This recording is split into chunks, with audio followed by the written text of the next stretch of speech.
Buenas tardes a todas las personas que nos acompañan desde los distintos lugares del país y de América Latina. Es una alegría encontrarnos de nuevo en este espacio de nuestra red de voluntariado de atención primaria en salud, salud familiar y comunitaria, para reflexionar y dialogar sobre un problema silencioso pero de gran impacto como es la contaminación por plomo. Este encuentro ha sido pensado especialmente para aportar conocimientos y herramientas prácticas a quienes hacen parte de los equipos básicos de salud y a los profesores, estudiantes y demás integrantes de la comunidad académica y comunidad en general, para que de este modo podamos todos contribuir desde nuestros diferentes roles a la identificación, prevención y manejo de los riesgos de exposición al plomo en nuestras comunidades. Este evento es posible gracias a la Asociación Colombiana de Salud Pública y a las universidades que se vinculan a la red de voluntariado. Ellas son la Universidad Católica de Oriente, la Universidad de Cartagena, la Universidad del Norte, la Universidad de Sucre, la Universidad de La Sabana, la Universidad de Antioquia y la Universidad Autónoma de Manizales. Hoy, de manera especial, contamos con la participación de dos organizaciones internacionales que lideran el programa de fortalecimiento de los sistemas de salud para reducir la exposición al plomo. Una iniciativa implementada en Colombia, Indonesia, Kirguistán, Maharashtra, India y Perú, que busca identificar las fuentes de exposición, capacitar al personal de salud, fortalecer la vigilancia y el diagnóstico temprano y trabajar directamente con las comunidades para prevenir intoxicaciones por plomo, especialmente en los niños y niñas. Quiero entonces presentarles esas dos organizaciones. En primer lugar, tenemos a Vital Stress, es una ONG internacional que trabaja por la salud pública, fortaleciendo las capacidades de entidades gubernamentales para recolectar y usar datos, diseñar campañas de comunicación de alto impacto y promover comportamientos saludables y políticas públicas basadas en evidencia. En Colombia, su experiencia incluye programas sobre consumo de alcohol, registro de cáncer, políticas alimentarias, ciudades saludables, seguridad vial y lo que nos convoca hoy, la prevención de intoxicación por plomo en la niñez. Por su parte, PureAir, fundada en 1999, es una organización sin ánimo de lucro que trabaja en todo el mundo para enfrentar amenazas invisibles pero letales como son la contaminación por plomo y mercurio. Su objetivo es prevenir exposiciones tóxicas, proteger la salud y recuperar entornos contaminados con un enfoque colaborativo y basado en la evidencia. Prioriza acciones en comunidades vulnerables, midiendo cada intervención por su impacto real en la vida de las personas. Ahora es un placer para mí presentarles a nuestras invitadas especiales. Ellas son Jessica Rodríguez López, es estadística de la Universidad Nacional de Colombia, tiene una maestría en bioestadística y epidemiología de la Universidad Hunter de Nueva York, tiene más de 10 años de experiencia en epidemiología y bioestadística aplicada a la salud pública, con trabajo en agencias municipales y organizaciones humanitarias. Actualmente, Jessica es consultora en salud ambiental para Vital Stress y miembro activo de la Asociación Colombiana de Salud Pública con el propósito de promover políticas de salud basadas en investigación objetiva, análisis riguroso de los factores que pueden estar afectando la salud de nuestras comunidades. También nos acompaña hoy Marcela Castro. Ella es enfermera, magíster en salud pública y desarrollo social, con más de una década de experiencia en procesos comunitarios en territorios afectados por emergencias, conflicto armado, migración y riesgos ambientales. Ha liderado proyectos desde la Cruz Roja Colombiana, desde el Fondo de Poblaciones de las Naciones Unidas y actualmente es oficial de programas de salud en PureAir Colombia, impulsando acciones para enfrentar la exposición al plomo en la niñez. Como siempre, la dinámica del conversatorio, ustedes bien lo saben, es que escuchamos las presentaciones de los expositores que nos acompañan y luego abrimos el espacio para las preguntas. Ustedes pueden ir colocando las preguntas en el chat o en la caja de preguntas a medida que les vayan surgiendo. El espacio de moderación estará acompañado por el doctor Juan Eduardo Guerrero, presidente de la Asociación Colombiana de Salud Pública, y los demás compañeros de las universidades. Pero antes de dar paso a Jessica, quiero dar paso al doctor Juan Eduardo, quien nos dará unas palabras también de apertura. Muy buenas tardes, gracias profesora María del Pilar, gracias por sus palabras de inicio. expresarles que como presidente de la Asociación Colombiana de Salud Pública, para nosotros es supremamente grato tener hoy a Jessica y a Marcela en este conversatorio. Hoy especialmente nos estamos reuniendo para hablar de un enemigo que uno podría decir que es silencioso y persistente y profundamente injusto, en este caso que es el plomo, un metal que ha acompañado a la humanidad desde los antiguos tiempos y sigue siendo un problema, dejando huellas invisibles en nuestros cuerpos, en nuestras comunidades, en nuestros territorios, en nuestras regiones. Y es allí donde queremos nosotros situar este conversatorio, conversarle a los territorios, a los equipos básicos de salud, a las secretarías de salud, a los territorios, para saber cómo mapear este problema, cómo entenderlo, cómo comprenderlo, cómo buscarlo y cómo trabajar con él. Hay ejemplos y casos a nivel internacional famosos en Estados Unidos, en el Perú, en Zambia, incluso en Colombia, de crisis sanitaria que han afectado a la población y que nos recuerdan que la salud ambiental no es un lujo, es un derecho, y es allí donde queremos situar nuestro conversatorio. En Colombia hemos tenido historias que nos interpelan, desde la cerámica artesanal, desde los esmaltes tóxicos, desde la pintura con plomo, del reciclaje informal, múltiples casos que de una u otra forma están presentes y están latentes en nuestras vidas, en nuestras comunidades y en nuestras familias. Por eso este conversatorio no es solamente técnico. Ese conversatorio lleva a un llamado profundamente ético, territorial y profundamente humano, que nos convoca a mirar con otros ojos lo que parece cotidiano. Y es allí, en la parte cotidiana de la vida, que nos perdemos de los asuntos importantes para prevenir, para detectar precozmente, para cuidar temprano a nuestras comunidades, especialmente a las personas que más las necesitan, quienes son los niños, las madres gestantes y los trabajadores que de una u otra forma tienen que desempeñarse en oficios que pueden afectar sus vidas. Hoy, como nos dijo la profesora María del Pilar, contaremos con expertos muy importantes que nos van a enseñar muchísimas cosas y espero que este diálogo nos ayude a entender a todos nosotros cómo construir un mapa de riesgos en nuestras comunidades, cerca a nuestros territorios, cerca a nuestras escuelas, cerca a los colegios, cerca a los lugares donde viven las personas, donde uno pudiera decir, aquí podríamos tener un problema con el plomo. Si eso cumple ese objetivo en el día de hoy, nos vamos a sentir muy satisfechos. De modo que muchísimas gracias. Todo esto lo hacemos pensando en la justicia ambiental, en la equidad y en la dignidad humana. Paso a la palabra a nuestra invitada especial, a Jessica, para que inicie su conversación y posteriormente a Marcela. Adelante.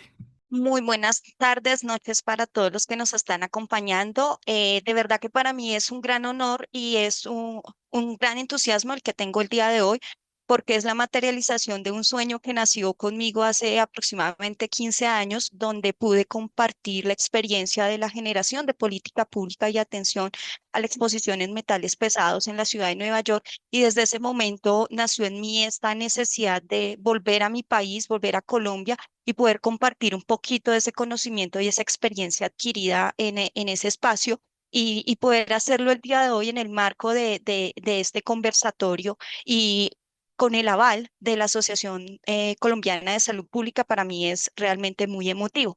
Bueno, como lo dijo la profesora María del Pilar, mi nombre es Jessica Rodríguez y hago parte de la organización Vital Strategies, una aliada en Colombia de Purer, donde queremos trabajar por la prevención de la exposición al plomo. Pero bueno, ¿y de dónde nace esta necesidad o esta iniciativa que tenemos conjunta estas dos organizaciones?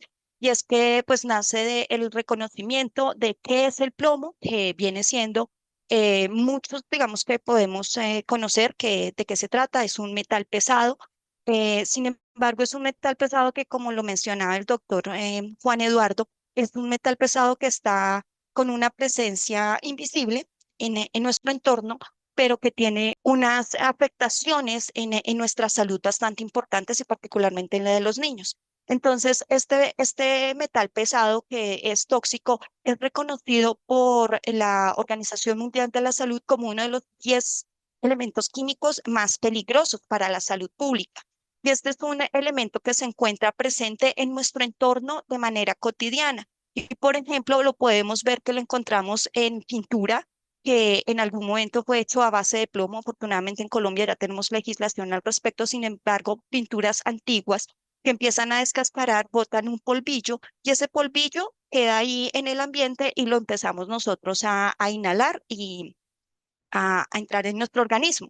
También lo podemos encontrar al consumir agua en tuberías que también son antiguas, que se han hecho con materiales como el plomo o que vienen de nacimientos de agua contaminados por este metal, ya sea por pues, actividades de minería, por actividades incluso que están asociadas con los cultivos, donde se utiliza como parte de los pesticidas, algunos con componentes de metales pesados y nos contaminan los alimentos y las fuentes hídricas y nosotros terminamos consumiéndonos este metal pesado que viene en el agua que consumimos, también en algunos juguetes, particularmente afectando a los niños, que han sido construidos con pigmentos que están contaminados con plomo y que lo hacen de manera muy regular en la industria para hacer que estos colores sean un poco más llamativos, más brillantes y pues que sean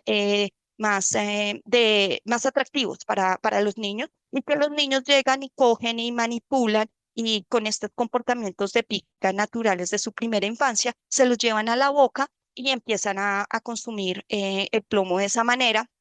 También en algunos dulces o remedios se ha identificado la presencia de plomo por las mismas estas características que se utiliza a modo de pigmento o para realzar los pigmentos que en los dulces particularmente y en algunas medicinas que involuntariamente pues también resultan tener este componente, medicina tradicional particularmente, y esto estamos hablando no necesariamente de escenarios conocidos en Colombia, sino también en otras partes del mundo donde ya se ha eh, evidenciado esa presencia. Y también como lo mencionaba el doctor Guerrero, a través de las actividades laborales. Muchas personas, y agradezco mucho a uno de nuestros colegas de la asociación que nos compartió un preprint de un estudio de caso muy reciente en Colombia asociado a una exposición laboral, al tema de soldadura. Sin embargo, también hay otros entornos laborales donde se está expuesto a este metal y son entornos muy asociados a la metalmecánica, a lo que es pintura de carros, de muebles y estos tipos de actividades. Entonces, si nos ponemos a, a ver todas estas fuentes, resulta que están muy presentes en nuestra cotidianidad de manera invisible. Y esa presencia y los estudios que se han hecho a nivel global ha llevado a que la Organización Mundial de la Salud, como les mencionaba, reconozca la exposición al plomo como una problemática de salud pública global debido a estas afectaciones y particularmente a que 1 de cada 3 niños tiene niveles de plomo en sangre elevados en el mundo entero. Y esto ha llevado a que se le atribuya un 63% de las discapacidades intelectuales prevenibles en población infantil, resultado pues de la exposición al plomo y pues como les comenté está ampliamente utilizado en prácticas industriales y de productos de consumo y aquí hablamos también de lo que tiene que ver con temas de agricultura y no solamente pues digamos que productos de consumo fabricados de alguna manera y también esto tiene un gran impacto en la sociedad y en las economías porque al verse afectado la salud neuronal de un niño, esto implica que tiene una afectación a lo largo de su vida que permea también la economía, no solamente de este niño o que se traduce en su potencial desarrollo en la vida, sino también en la economía de la sociedad a la que este niño pertenece y en la cual se va a desarrollar. Y esto se le ha asociado 6 billones de dólares en pérdidas a nivel mundial, que equivale al 7% del Producto Interno Bruto mundial. Esto afecta lo que implica la exposición al plomo y los altos niveles de plomo. Y es por esto que la Organización Mundial de la Salud nos hace este llamado tan importante y nos dice es que está comprobado, es un tóxico y además algo muy importante es que no hay un nivel de plomo seguro para la salud. No porque detectemos una población con niveles bajos de plomo significa que estamos bien, como que si estamos por debajo un valor de referencia estamos bien, no necesariamente eso implica. Esto es lo que realmente nos está diciendo la Organización Mundial de la Salud y todos los estudios que se han desarrollado alrededor de la exposición al plomo es que no hay un nivel seguro de plomo y es porque el plomo afecta diferentes órganos y además en diferentes etapas de la vida las afectaciones en la salud también varían. Y para eso, digamos que mi colega Marcela nos va a ampliar un poquito más dentro de su conversatorio. Entonces, ahí como abrebocas para que estemos pendientes de lo que ella nos va a comentar al respecto. Y eso es de manera global. Ahora en Colombia, ¿qué hemos encontrado? Dentro de las fuentes que hemos identificado en Colombia como potenciales exposiciones al plomo, tenemos lo que son el reciclaje de baterías que están hechas a base de plomo, que resulta ser una práctica no necesariamente regularizada. ¿Y a qué me refiero con esto? Y es que, claro, cuando las personas o las industrias trabajan en el reciclaje de baterías de una manera muy organizada, muy bien definida, donde tienen unos protocolos de prevención y promoción dentro de sus prácticas, se reduce bastante la exposición. Pero cuando esto no se hace en ese marco de una constitución de industria regularizada, pues estas prácticas se pierden. Entonces, ahí es donde hemos identificado, por ejemplo, que tenemos una problemática de exposición al plomo. ¿Y esto cómo llega a los niños? Pues por un tema paraocupacional, porque a veces estas prácticas se hacen en los hogares, el tema de desensamble de las baterías o la fundición de baterías se hacen en el hogar o en entornos muy cercanos a los hogares donde esto hace que se presente esta exposición a los menores. También se ha visto a través de suelo contaminado, por lo que les mencionaba, el tema de la agricultura, donde tenemos una historia de uso de pesticidas. Por ejemplo, el glifosato en algún momento de la historia contenía plomo y el uso de este componente dentro de los pesticidas ha hecho que este quede en nuestros terrenos, en nuestra tierra como el metal, valga mencionarlo, se bioacumula, no se biodegrada, pues entre más utilicemos,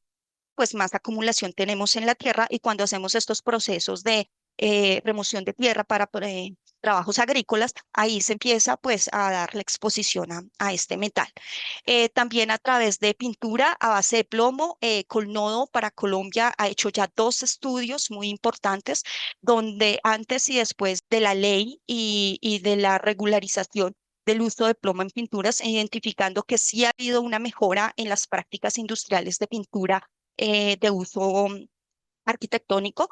Sin embargo, se persiste aún con el tema de pintura con base de plomo, con base solvente de plomo.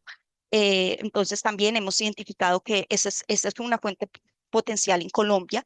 Algunos alimentos contaminados, y tenemos un estudio de caso en la ciudad de Bogotá, donde se identificó que la panela tenía altos niveles de plomo. Y pues este alimento que es altamente consumido por nuestra población. Entonces también ahí es de resaltar que a partir de prácticas agrícolas y de industria se ha dado esta exposición en alimentos. La exposición ocupacional, como lo mencionaba recientemente, por ejemplo, el tema del soldador que fue identificado con altos niveles de plomo en sangre, en su organismo y las afectaciones. En salud, agua contaminada, nosotros tenemos unas mediciones desde el sector ambiental en nuestro país, donde de manera regular se miden algunos componentes en el agua y en algunos de estos prácticas que se han hecho se ha identificado que hay niveles de plomo en el agua, tal vez no muy altos que lleguen a generar una alerta de salud pública y ambiental. Sin embargo, recordemos nuevamente el tema de la bioacumulación. Puede que sea muy baja la carga de plomo que trae el agua, sin embargo, con que venga de manera recurrente y la consumamos de manera recurrente, empezamos a acumularla en nuestro organismo y eso pues nos lleva a las afectaciones en salud. Los juguetes también, a través de un estudio de mercado rápido que hizo Pure en Colombia, se pudo identificar, bueno, no solamente los juguetes, sino también los utensilios de cocina, que tenemos algunos que tienen metales pesados, particularmente plomo, y es debido a al uso, por ejemplo, de cerámicas vidriadas, esos componentes que se utilizan para que den ese glaseado, tiene plomo y algunos utensilios o ollas que son fabricadas a través de aluminio reciclado, también tiene altas concentraciones de plomo y pues esto hace que al cocinar en estos elementos pues se nos haya un lixiviado y empecemos a consumir plomo. Esto en cuanto a fuentes. Ahora, ¿qué se ha hecho en cuanto a la evidencia de que los niños tienen niveles de plomo en sangre? Se ha identificado a través de un análisis de alcance de literatura que se hizo para la región andina, pero particularmente para concentrarme en Colombia, nosotros identificamos alrededor de 6 estudios hechos en el país en población de niños y niñas adolescentes. Estamos hablando de edades que no superaban los 18 años, pues para también tener un contexto de lo que ha sido el plomo en la niñez colombiana, donde hemos encontrado, por ejemplo, presencia de plomo en los estudios realizados en Magdalena, en el Cesar, en Bolívar y en el Valle del Cauca. Y estos niveles de plomo, pues digamos que van de rangos muy pequeños hasta rangos bastante altos, como en el departamento de Bolívar, particularmente Cartagena, donde de manera persistente en los estudios que se han hecho se ha identificado altas concentraciones de plomo en sangre para algunos niños que han llegado incluso a superar los 30 microgramos por decilitro. Y aquí me detengo un momento a hablar de la Organización Mundial de la Salud nos dice que esa línea de referencia de cuando nosotros podemos hablar de un nivel elevado de plomo y estamos hablando de cuando el nivel supera los 5 microgramos por decilitro. Sin embargo, el CDC de Estados Unidos, y ahorita les comento por qué digamos, esa actualización, nos habla de 3,5 microgramos por decilitro. Es un nivel donde ya se requiere atención desde el punto de vista clínico para un menor o una madre en estado de gestación. Para personal que está altamente expuesto, digamos así, por temas ocupacionales, manejan otros niveles de referencia, pero lo que nos interesa a nosotros en nuestra aproximación al problema, que son los niños y mujeres gestantes, digamos que es muy preocupante encontrar eso, que hay poblaciones donde sí hay niños con altos niveles de plomo en sangre, derivados de qué? De algunas, de la exposición industrial y de esta práctica de pesca, por ejemplo, donde los padres hacen sus plomadas en el hogar y dejan pues el plomo expuesto donde los niños entran a jugar con él y empiezan a consumirlo. Digamos que han sido como las características de exposición que se han visto en estos estudios, que si bien es cierto, no dan un reflejo de la realidad nacional, sí nos dan unos indicios de que sí puede existir una problemática de exposición al plomo en el país que debemos atender.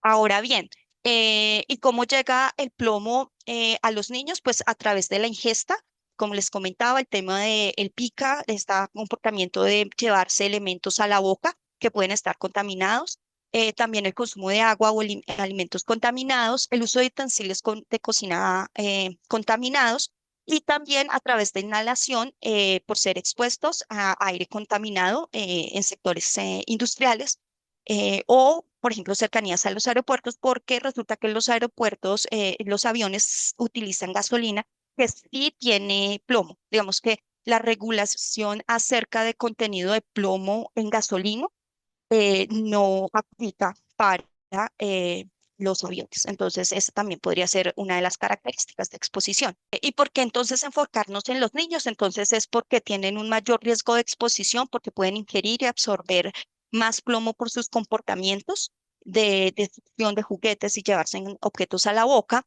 Los niños son mucho más vulnerables porque están en esta etapa de crecimiento y desarrollo cerebral donde la afectación directamente es al sistema neurológico y que son una afectación que va a transcurrir a lo largo de su vida, no es reversible, desafortunadamente, la afectación, pero sí resulta algo muy importante y es que sí lo podemos prevenir. Esto, la exposición a plomo se puede prevenir. ¿Y cómo nosotros, por ejemplo, podemos prevenir la exposición al plomo?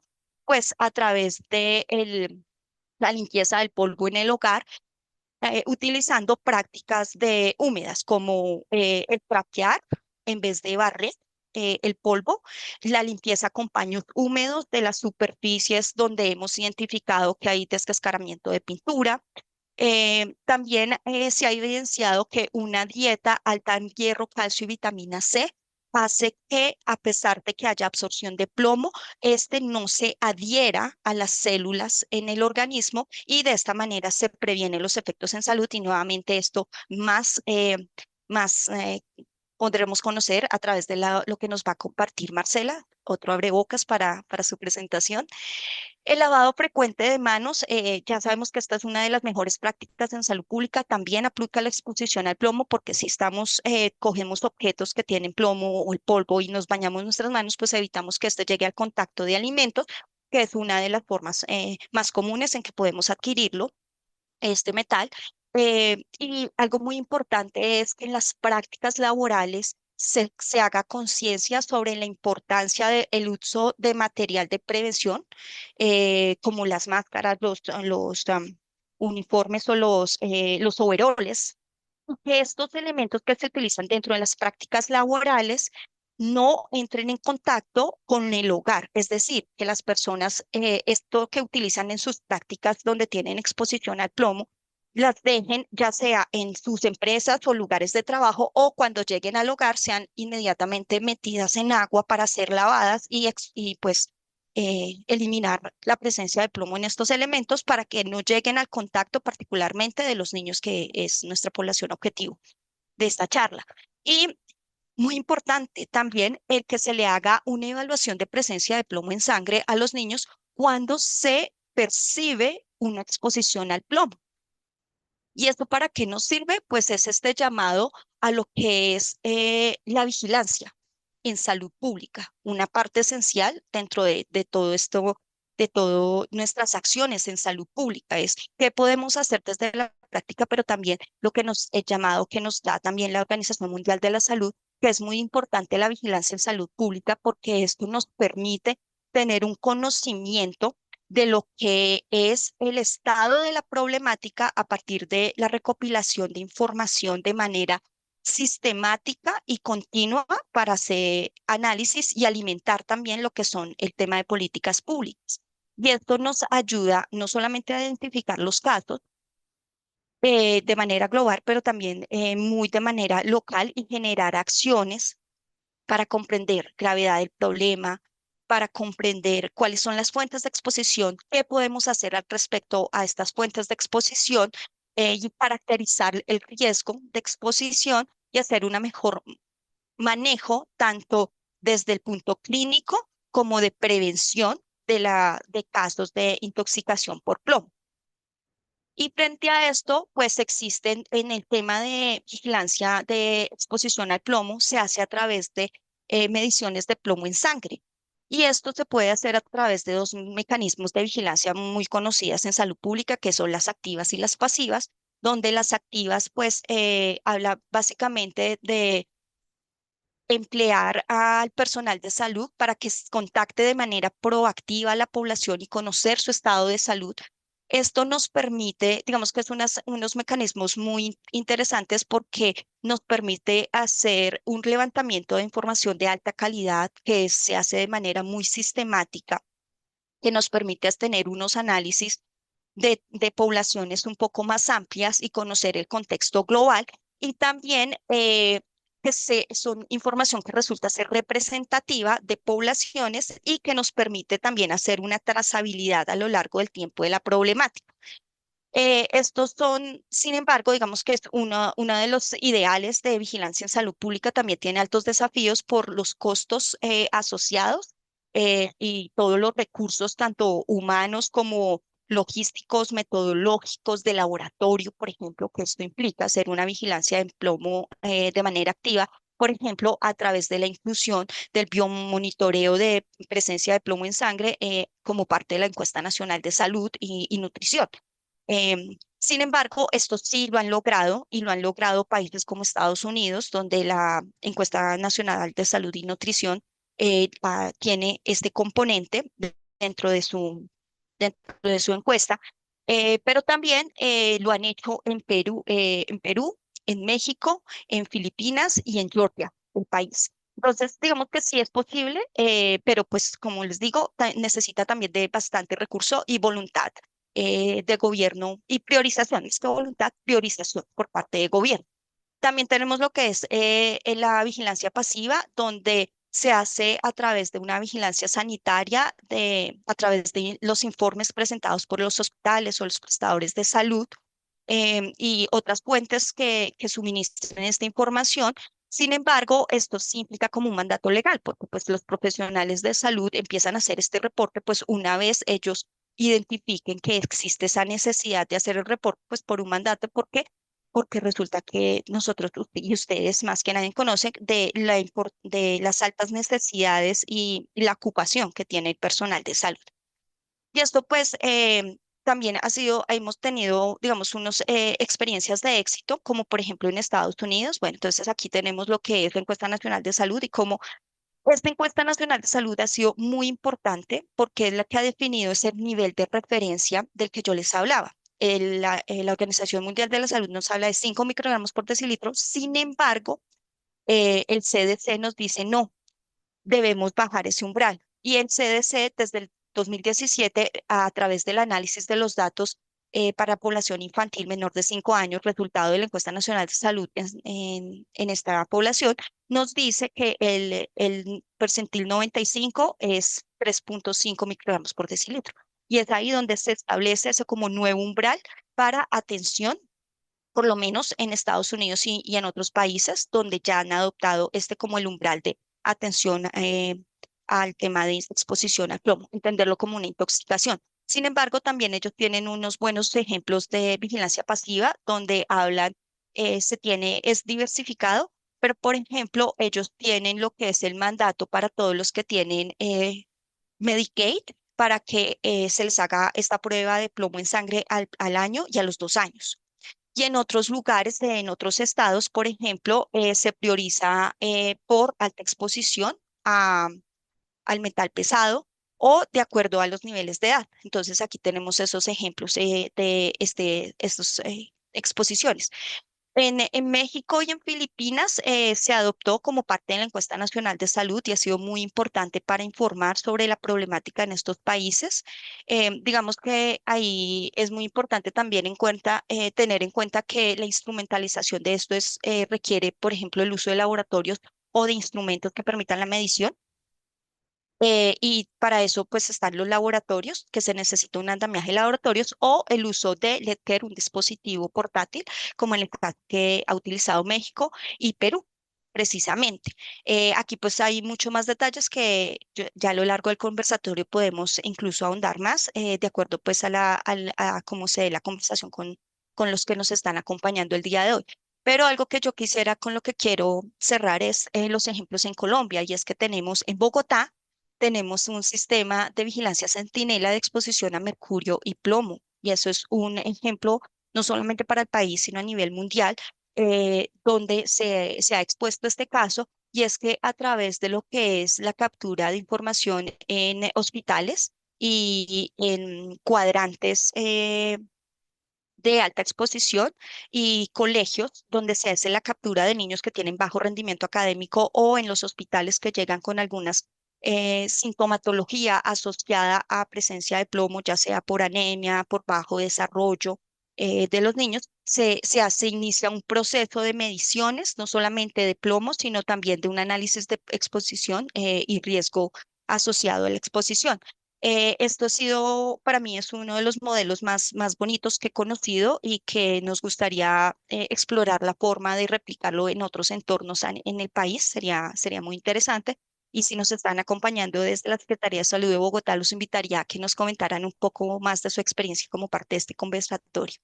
Y en cuanto a nivel nacional, resulta que nosotros sí hacemos monitoreo de la exposición a plomo, sin embargo, lo hacemos para casos agudos y lo hacemos a través del CIVIGILA y diligenciamiento de la forma 365. Sin embargo, lo que nos ha evidenciado esto es que no se hace la captura completa de información. Por ejemplo, no siempre se diligencia la sustancia química plomo dentro de este formulario, por un lado, y por otro lado, si hay un bajo reporte y este bajo reporte dentro de lo que nosotros hemos analizado y lo que nos han comentado los profesionales de salud es que resulta de bajo conocimiento en el diagnóstico, la detección y diagnóstico de una intoxicación por plomo que lleve pues al reporte por un lado y también a que se generen pues datos que den evidencia de que esto es una problemática que necesita más atención. Entonces se convierte esto en un círculo vicioso que nosotros queremos a través de este programa que estamos trabajando conjuntamente poder romper ese círculo vicioso y a través de estos espacios concientizar un poco a la población en salud pública y los trabajadores de la salud sobre este reflejo de, bueno, si me llega un niño con cierta sintomatología, ¿qué tal sea una exposición a plomo? Y aquí pues vemos el récord de casos reportados de metales pesados. Esto no es plomo, esto es solamente metales pesados porque desafortunadamente no podemos llegar a esa granulidad de plomo a través de los datos de Civigila dispuestos. Y esto pues para cerrar y darle paso a mi colega es que el abordaje de la exposición al plomos tiene que ser de manera integral, donde nosotros no solamente en este abordaje de vigilancia y atención en salud pública, no solamente nos centremos en el diagnóstico o el nivel o la medición que me dé el laboratorio, donde me evidencia que hay una alta carga de plomo en el organismo del menor, o por sus condiciones, sino que esto tiene que ir acompañado de las fuentes de exposición, porque solamente identificando la fuente podemos hacer un aislamiento de esta para que se corte ese vínculo entre la exposición, la fuente de exposición y el estar expuesto y los efectos en la salud del menor. Entonces, esto va asociado pues a entender de dónde viene el plomo en el entorno, por un lado, pero también los determinantes sociales, porque resulta que existen condiciones de vivienda que si no tienen una pintura pues moderna, digámoslo así, o reciente, este descascaramiento está asociado también a niveles, a determinantes sociales. En los pisos que no son, no han sido pavimentados o enchapados, sino que están en tierra, esto también es un factor que se asocia a la exposición al plomo, la inseguridad alimentaria, porque existe una asociación entre bajos niveles de hierro y una mayor absorción de plomo y todo lo que tiene que ver con la sociodemografía y constitución del entorno donde está el menor también tiene unas implicaciones de exposición. Y esto todo para informar acciones en cuanto al tratamiento del envenenamiento, regulaciones en cuanto a la exposición del plomo, eh, un plan estratégico de acción para atender esta problemática y establecer el mejor programa de monitoreo y vigilancia de la presencia de plomo en los entornos de acuerdo a toda esta información que tenemos de presencia, fuentes y factores asociados. Y con esto pues le doy paso a mi colega Marcela para que nos amplíe un poco más de todo esto y cómo desde los mismos territorios ya podemos tomar un poco más de acción. Muchas gracias. Muchas gracias por el espacio que nos están brindando el día de hoy de poder no solamente presentar una serie de información que consideramos es vital y muy estratégica para que desde los territorios podamos, de cierta manera, hablar en una misma línea o en un mismo camino, por así decirlo. Consideramos que es importante darle visibilidad a la situación de contaminación por plomo en Colombia. Entonces, a partir de esto, como parte, un poco parte de esta conversación es y agradezco los comentarios que puedan ir dejando, las dudas que se puedan ir dando y aprovechamos también la parte de expertos que se han vinculado a este espacio y que han ido dando respuesta a algunas de estas preguntas que ustedes están reflejando, no solamente desde las líneas de vigilancia, sino desde el nivel territorial y cómo Colombia siente desde la multiplicidad étnica, desde los niveles socioeconómicos diferentes, desde las diferentes zonas geográficas, tanto rurales como la parte de casco urbano, cómo se van dando este tipo de dinámicas en cuanto a términos de salud se refiere la contaminación por plomo. Porque vamos a hablar de plomo desde los territorios, básicamente un poco para exaltar el que no podemos seguir permitiendo que las brechas que se van dando en los territorios se sigan ampliando, si bien es cierto. Y afortunadamente, desde el modelo de atención en salud que hay en Colombia en este momento, se propende por un modelo de salud pública que le dé alcance a la atención primaria en salud y podamos trabajar desde un modelo preventivo, más no paliativo, más no intervencionista. Tenemos que reconocer que en ese aspecto, para el tema de plomo, estamos un poco cojos, ya que vamos con el tema de la contaminación por plomo en este momento y muy correlacionado con lo que mencionaba Jessica, y es que en este momento en Colombia no hay un sistema o no hay una manera de saber que hay un ejercicio de contaminación por plomo, en qué territorios es considerados los más afectados, cuál es la población más afectada en este sentido, y poder tener básicamente como una línea base. Y digamos que es conocimiento general de acá de las personas que están participando, tanto ustedes como espectadores, como quienes estamos en la línea de los panelistas, es que las acciones de salud pública, si yo no tengo una línea base que me da visibilidad a un problema, muy difícilmente podemos crear una línea de acciones a partir de políticas públicas que permiten dar alcance a los territorios.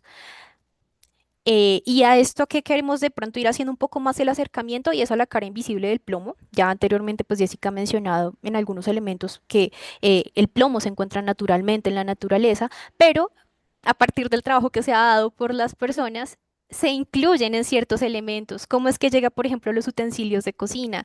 ¿Cómo se terminan generando actividades laborales en torno al plomo, pero por desconocimiento, a pesar de que hay recomendaciones de hay que utilizar elementos de protección personal, las personas, por ejemplo, que trabajan en un trabajo no formalizado, que no reconoce de cierta manera el oficio, y esto lo hablo, por ejemplo, específicamente para el caso de los recicladores o recuperadores ambientales, que es otra denominación que tienen las personas que se dedican al oficio del reciclaje, no cuentan con unos insumos mínimos para su protección.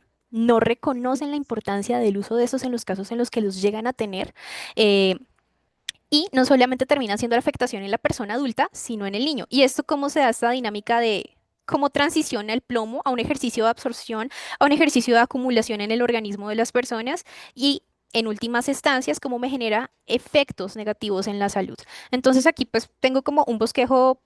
Voy a intentarlo explicar bastante sencillo para las personas que no tienen un conocimiento tan profundo en ciencias de la salud, pero es básicamente la patología, cómo se da para el tema de intoxicación por plomo o el saturnismo, cómo se puede dar ese nivel de absorción. Uno, por temas de ingestión de un 5 al 10%, entonces por líneas de ingestión vamos a tener un tema absortivo por vía faringe, gastrointestinal, y por vías de inhalación tenemos un 90 o 95%. Mayoritariamente se genera una absorción por vía respiratoria llegando directamente a los pulmones, pero si nos damos cuenta, en últimas instancias, ¿a dónde termina todo este depósito? A nivel sanguíneo. Un 95% del depósito del plomo va a tener una adherencia a nivel de los eritrocitos, y este dato es increíble y es a nivel de absorción en niños. ¿Cómo se da? Del 10 al 15% en adultos, pero hasta el 50% en niños, y esto nos permite dar como, hey, hay que poner una atención, un foco especial en niños, porque aquí ya vamos a ver un correlacionamiento con el desarrollo cognitivo, que adicionalmente a que son los niños quienes generan una mayor absorción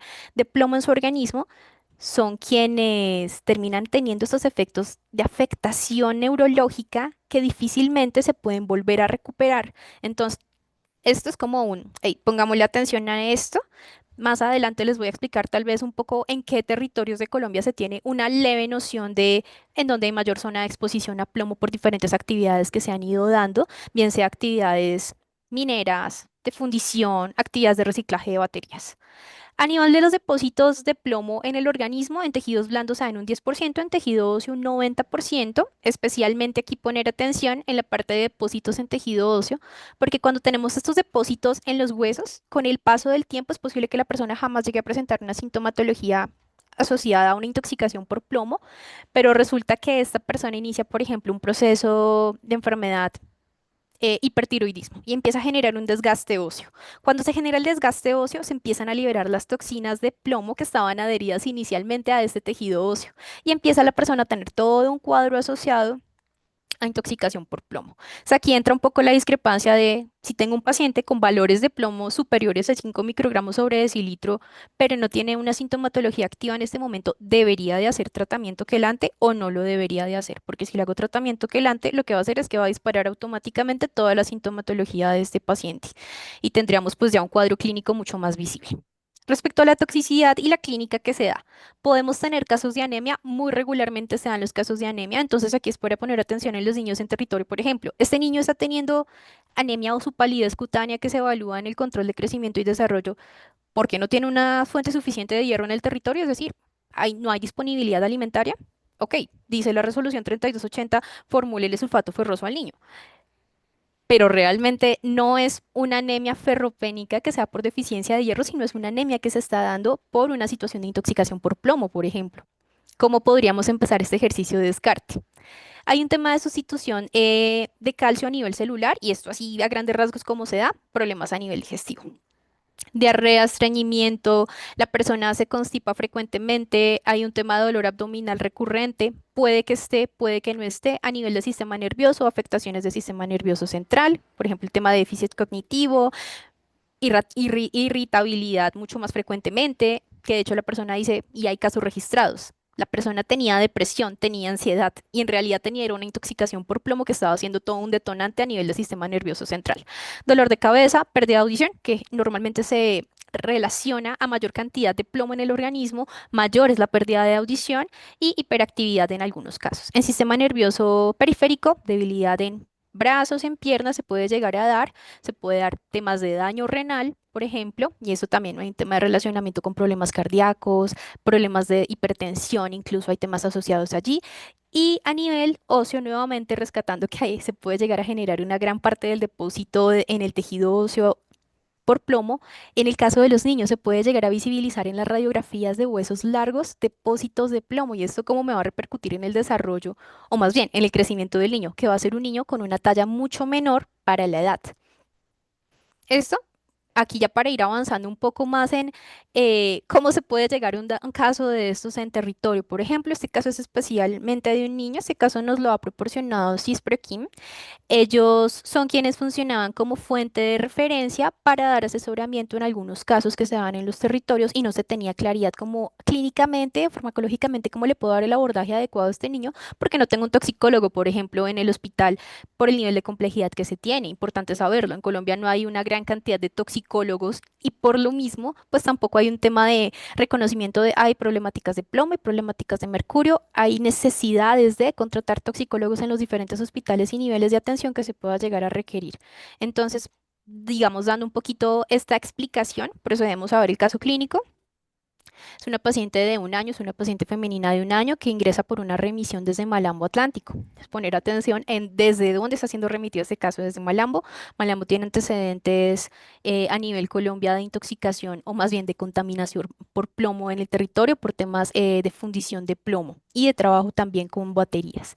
Desde hace 5 años la familia trabaja con fuentes de plomo. Entonces aquí esto es una información referenciada que brinda la mamá.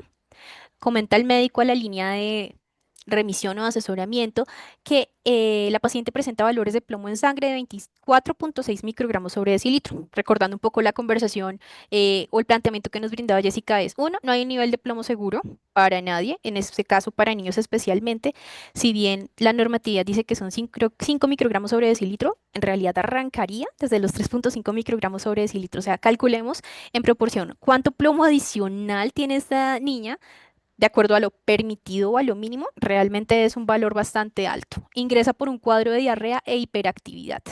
Y aquí hay un antecedente importante y es que el tío y el abuelo fallecieron por intoxicación por plomo, que se determina desde la línea de asesoramiento. Tener en cuenta que ellos vienen haciendo un desplazamiento desde Malambo Atlántico. El nivel de atención hospitalaria no es un nivel de atención hospitalaria complejo. ¿Cuál es la indicación? Primero, capte esa paciente, inicien un proceso de hospitalización, porque donde esa paciente realmente esté presentando y aparentemente lo está haciendo.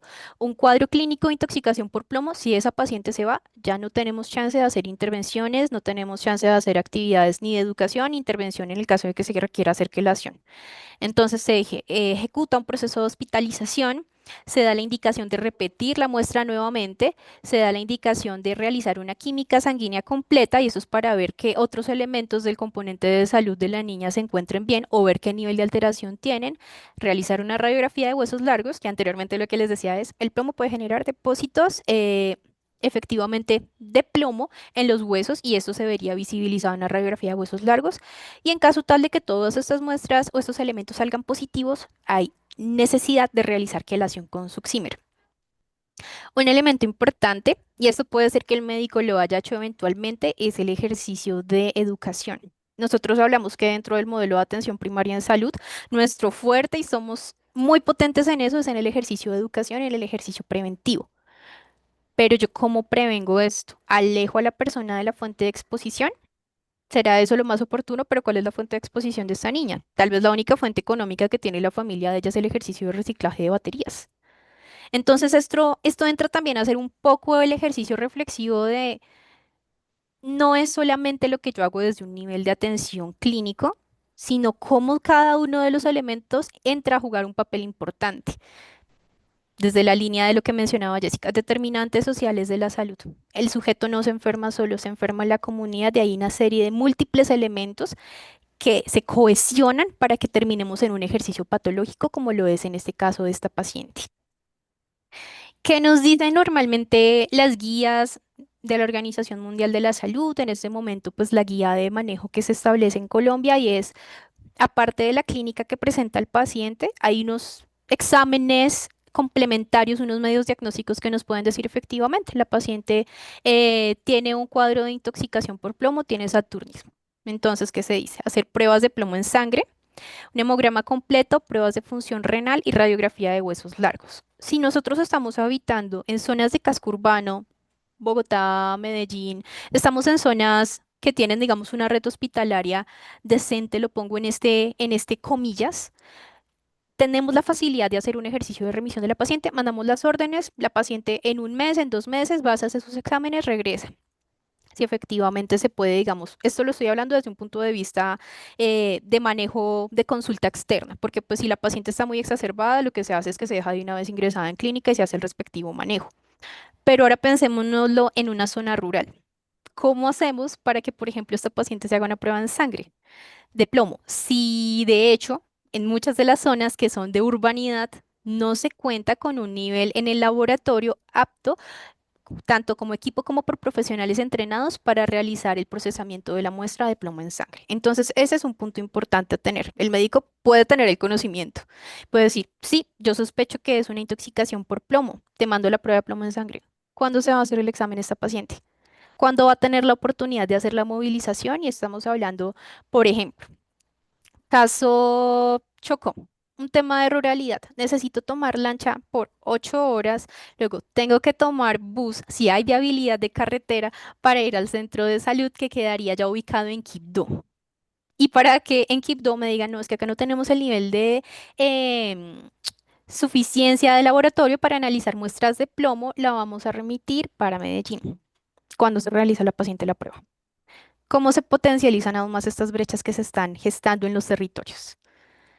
El tema de hemograma completo, pruebas de función renal, podríamos incluso el tema del hemograma sí, pruebas de función renal sí, porque de hecho muchos de los territorios se han optimizado también de que el tema de atención primaria en salud, pues tenemos gestantes, tendríamos que estar haciendo hemogramas completos, pruebas de función renal, porque se supone que tenemos adultos mayores y estamos haciendo todo el tema de monitoreo para protección renal en el caso de hipertensión y pacientes diabéticos, y pues el tema de radiografías, qué tan probable es que podamos contar con una línea de manejo diagnóstico complementario como es para el caso de radiografías. Entonces son un poco cuestionamientos de que decimos, sí, puede ser que el territorio requiera un ejercicio de fortalecimiento de conocimientos, pero también entender las complejidades que nos da. Y es que no solamente estamos hablando de un tema de movilidad, en términos de la geografía que representa Colombia, estamos hablando de un tema incluso de hablar de situaciones de conflicto armado donde la gente no puede generar movilidades por sí sola, porque muchas veces están en situaciones de confinamiento, Estamos hablando de que puede ser que se lleguen a movilizar, pero el centro de atención en salud no cuenta con las pruebas que hemos hablado anteriormente. Entonces, también el pensarnos un poco de que no es un elemento que pueda funcionar solamente en una dirección, sino que se necesita una multiplicidad de participación activa. Desde la línea de contaminación por plomo en Colombia, como lo mencionábamos, si es una situación que se da, existen los niveles de contaminación por plomo en Colombia. Desde Pure se ha realizado un análisis. Estos son algunas de las zonas que desde un tema de iniciativa organizacional de Pure y diferentes organismos de cooperación internacional se ha procurado hacer como un levantamiento de información en qué zonas de Colombia hay niveles de contaminación por plomo importantes y para tener en cuenta. En este mapa ustedes lo pueden ver. Eventualmente creo que por chat les estarán compartiendo el enlace donde ustedes mismos pueden entrar a consultar porque de hecho esta base de datos no solamente dispone información para plomo, sino para contaminación por mercurio, pesticidas, arsénico y otros elementos contaminantes. Pero a este que queremos ir, en el sentido de, por ejemplo, caso Malambo, había un tema de contaminación por fundición de fundidoras de plomo, hace un tema de afectación en la comunidad porque se contamina el aire. Y en última instancia, cuando ingresa el aire a las casas, se depositan los colchones. Se hace un tema de muestreos a la población, se detectan unos niveles de plomo superiores, incluso a 20 microgramos sobre decilitro, incluso pacientes con 40 microgramos sobre decilitro. La estrategia es hagamos un análisis de fuentes en el hogar, a ver de dónde está viniendo esta carga de plomo. Se determina que los colchones donde duerme la gente están contaminados por plomo. Se hacen algunas acciones de intervención, pues para mitigar y que eventualmente en un monitoreo eventual disminuyan estos niveles de plomo en sangre en las personas. Pero esto es solamente hablando de un caso. Han habido varios casos. Es importante tener una línea base en país que nos permita decir en Colombia si hay una problemática de plomo. Lo que dice es que está presente en este momento en estas ciudades, afecta principalmente a estas comunidades, pero eso también no solamente requiere un despliegue económico importante, un tema evidentemente de voluntades políticas, un tema de entendimiento de los territorios. El caminar el territorio no es simplemente plantearnos el vamos a generar una fórmula mágica de intervenciones y con esto vamos a dar un alcance global. Esto requiere tener un entendimiento un poco más profundo de lo que significa vivir en Colombia y en cada una de las zonas que tienen diferentes tipos de acceso al sistema de salud. ¿Qué necesita el territorio para actuar? Aquí hay algunos cuestionamientos y es mejoramiento en la formación de los profesionales y acá estamos hablando también el alcance que hablamos médicos, enfermeras, estamos dejando tal vez de lado de auxiliares de enfermería, ellos son los quienes hacen el primer contacto con comunidad. Créame que si un niño empieza a tener déficit en los temas de aprendizaje en su colegio, la mamá la primera que le dice es a la gestora comunitaria en salud, porque ella es quien más cercanamente está con esas comunidades, es incluso la vecina, es una de las líderes de Junta de Acción Comunal. Pero eso es un tema de conocimiento que se tiene que dar no solamente desde territorio, sino pues desde las diferentes vertientes de los profesionales y técnicos que impactan allí. ¿Qué se necesita? Planes territoriales mucho más potentes, mejorar la vigilancia epidemiológica para ese tipo de eventos o la vigilancia ambiental o generar alertas tempranas comunitarias. Si bien este es un ejercicio que se tiene que dar de manera armónica desde cada uno de estos pilares, y aquí me parece muy top el tema de poder cruzar es vigilancia ambiental o vigilancia epidemiológica, o estamos hablando de salud o estamos hablando de ambiente. Es que son elementos que se complementan y uno responde al otro. Entonces esto no se trabaja de manera desarticulada, esto sin duda requiere esfuerzos de las diferentes partes que entran a jugar sus roles aquí. Escuchar lo que no se dice. Muchas veces los niños ingresan a consulta y nosotros hacemos la implementación en la consulta de atención primaria, control de crecimiento y desarrollo, aplicamos la valoración de la escala abreviada del desarrollo. Y uno ve que el niño como que tiene algunas cosas que no le cuadran y la mamá te dice, no, es que él no me aprende en el colegio y es súper agresivo y es muy hiperactivo y lo que uno dice es, no, pues eso es normal para la edad. Un niño que ingresa con palidez cutánea, cuadros de diarrea recurrentes o estreñimiento y sabemos que históricamente en la zona hay problemas de plomo. Mm, ¿Podría ser una intoxicación por plomo? Habría que ver efectivamente si realizamos unos laboratorios complementarios. Y aquí quiero suscitar un poco el tema de, nuevamente, de, hay unos niveles de complejidad, yo mandar a las personas al laboratorio, sí, pero hay maneras de realizar temas de muestreo portátiles, por ejemplo. Está el tema de utilizar un Letker, que es un dispositivo portátil para tomar o determinar carga de plomo en sangre en los niños. Esto estoy es hablando como compartiendo información de ¿Cómo podríamos soñarlo? ¿Cómo podríamos soñarlo? Utilizando Letker en los territorios donde no hay, por ejemplo, un laboratorio para realizar análisis de muestras de plomo. No lo sé. Podríamos tener EmoQ que nos permite realizar toma de muestras portátiles para determinar si, por ejemplo, este paciente tiene anemia, porque si el territorio no tiene un laboratorio, se podría hacer, se podría hacer, tal vez. Esto ya también depende mucho del análisis técnico que se haga, de viabilidades, por ejemplo, técnicas operativas presupuestales que se llegaran a disponer en un ejercicio como mucho más grande, ¿no? Estamos acá soñando, soñar en, existe una guía de práctica clínica y lineamiento desde el Ministerio de Salud que diga que podríamos hacer esto y esto. Finalmente, este es un ejercicio de conversación. Creo que no es echado en balde el poder dar ideas que se puedan materializar en un futuro. Y entonces, ya para ir cerrando un poco, pues esta intervención que les quería compartir por parte del programa de fortalecimiento de los sistemas de salud para reducir la exposición al plomo, contamos con un grupo en LinkedIn. Si ustedes quieren participar allí, reflejar como preguntas, cuestionamientos, qué podemos hacer, cómo nos podemos sumar, pueden escanear con su celular este código QR. Igual eventualmente les compartiremos el grupo, creo que de LinkedIn por el chat, para que puedan hacer parte un poco de este ejercicio de conversa que se espera continuarse dándose eventualmente. Gracias. Bueno, muchísimas gracias a Marcela y a Jessica por sus presentaciones. Me parece maravilloso todo lo que nos han contado, nos han dicho y los puntos que nos han planteado sobre el tema de intoxicación de plomo, de cómo acercarnos a conocer esto. Y vamos a abrir entonces el espacio de preguntas y respuestas y de diálogo con los diferentes expertos y con las diferentes personas que están aquí con nosotros en este espacio. Me parece muy importante hacerlo. Y mientras se van animando a escribir algunos puntos más sobre lo que se está dando, yo voy a trasladar algunas preguntas que el doctor Hernando Nieto, es presidente de la Asociación Colombiana de Salud Pública, que nos acompaña. Hernando, muchísimas gracias por estar aquí con nosotros. Nos hizo durante el tiempo en que estábamos escuchándoles. Básicamente la primera pregunta era si se ha cuantificado, dimensionado en Colombia qué consumo de agua contaminada proviene de tuberías antiguas que tenían plomo, si eso se tiene. En alguno de los respuestas incluso se planteaba que eso no se utilizó mucho en Colombia, pero no sabemos si ustedes tienen información alrededor de eso, de qué tanta frecuencia tiene las intoxicaciones por tuberías antiguas que contengan, que tuvieran, digamos, plomo.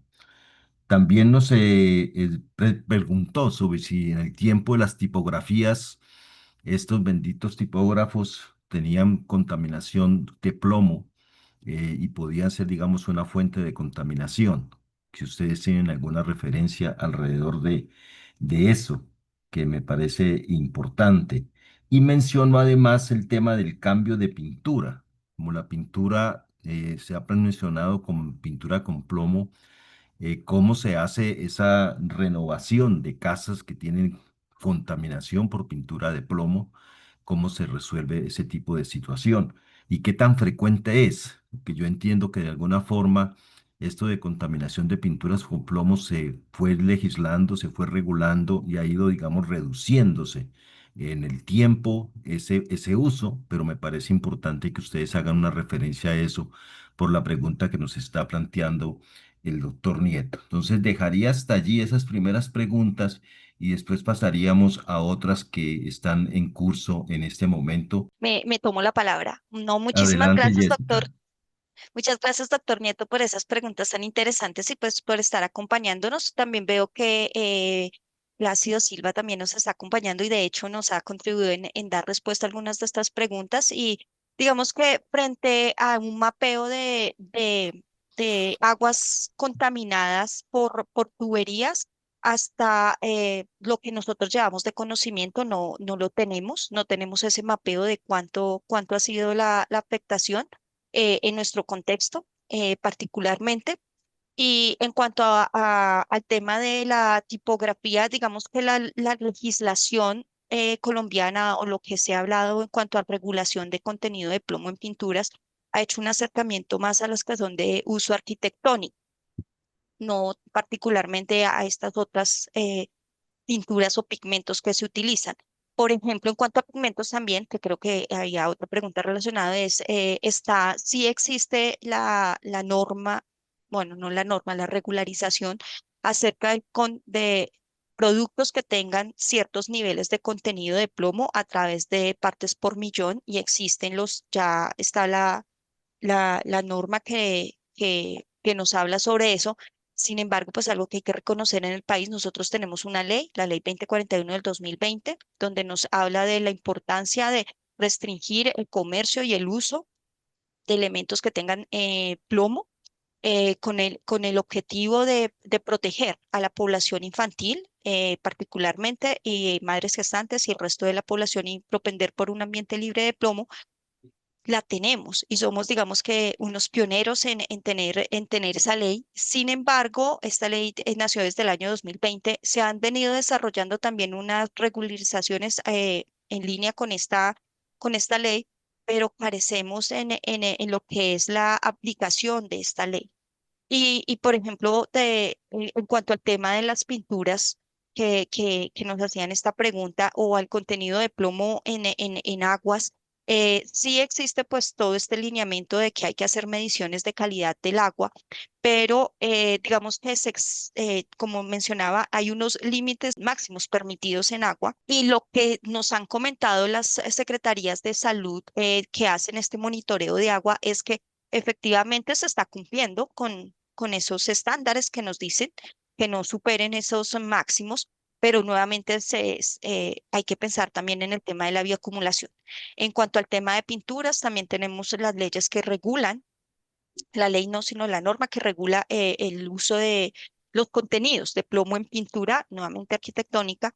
Sin embargo, en el país esto se puede, se le puede hacer el seguimiento y el monitoreo a las grandes industrias, pero lo que nos ha evidenciado los estudios que se han hecho alrededor es que hay muchos pequeños y medianos industrias de producción de pintura.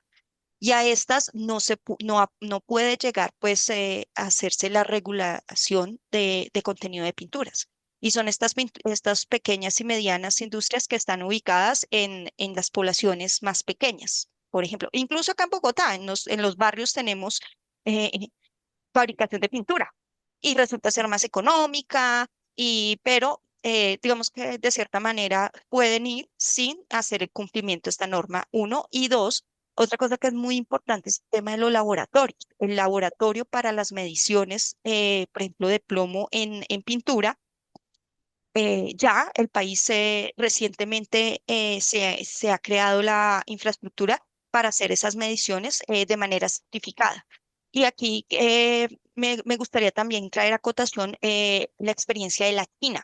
En China también pues tienen una problemática de plomo, particularmente en pinturas, y allá, por ejemplo, no, a nivel de gobierno para hacer como la regulación o la implementación de estas normas sí se tienen que pasar por estos estándares basados en mediciones en laboratorio, pero las industrias que están haciendo, como a veces resulta costoso mandar las muestras al laboratorio y todo este tema, utilizan unos equipos portátiles que se llaman XRFs, que son, y de esto nos puede hablar, es el equipo de Purer, pero ellos están utilizando estos equipos como parte rutinaria de su producción para hacer el monitoreo de cuánto plomo contiene sus pinturas una vez se aplican.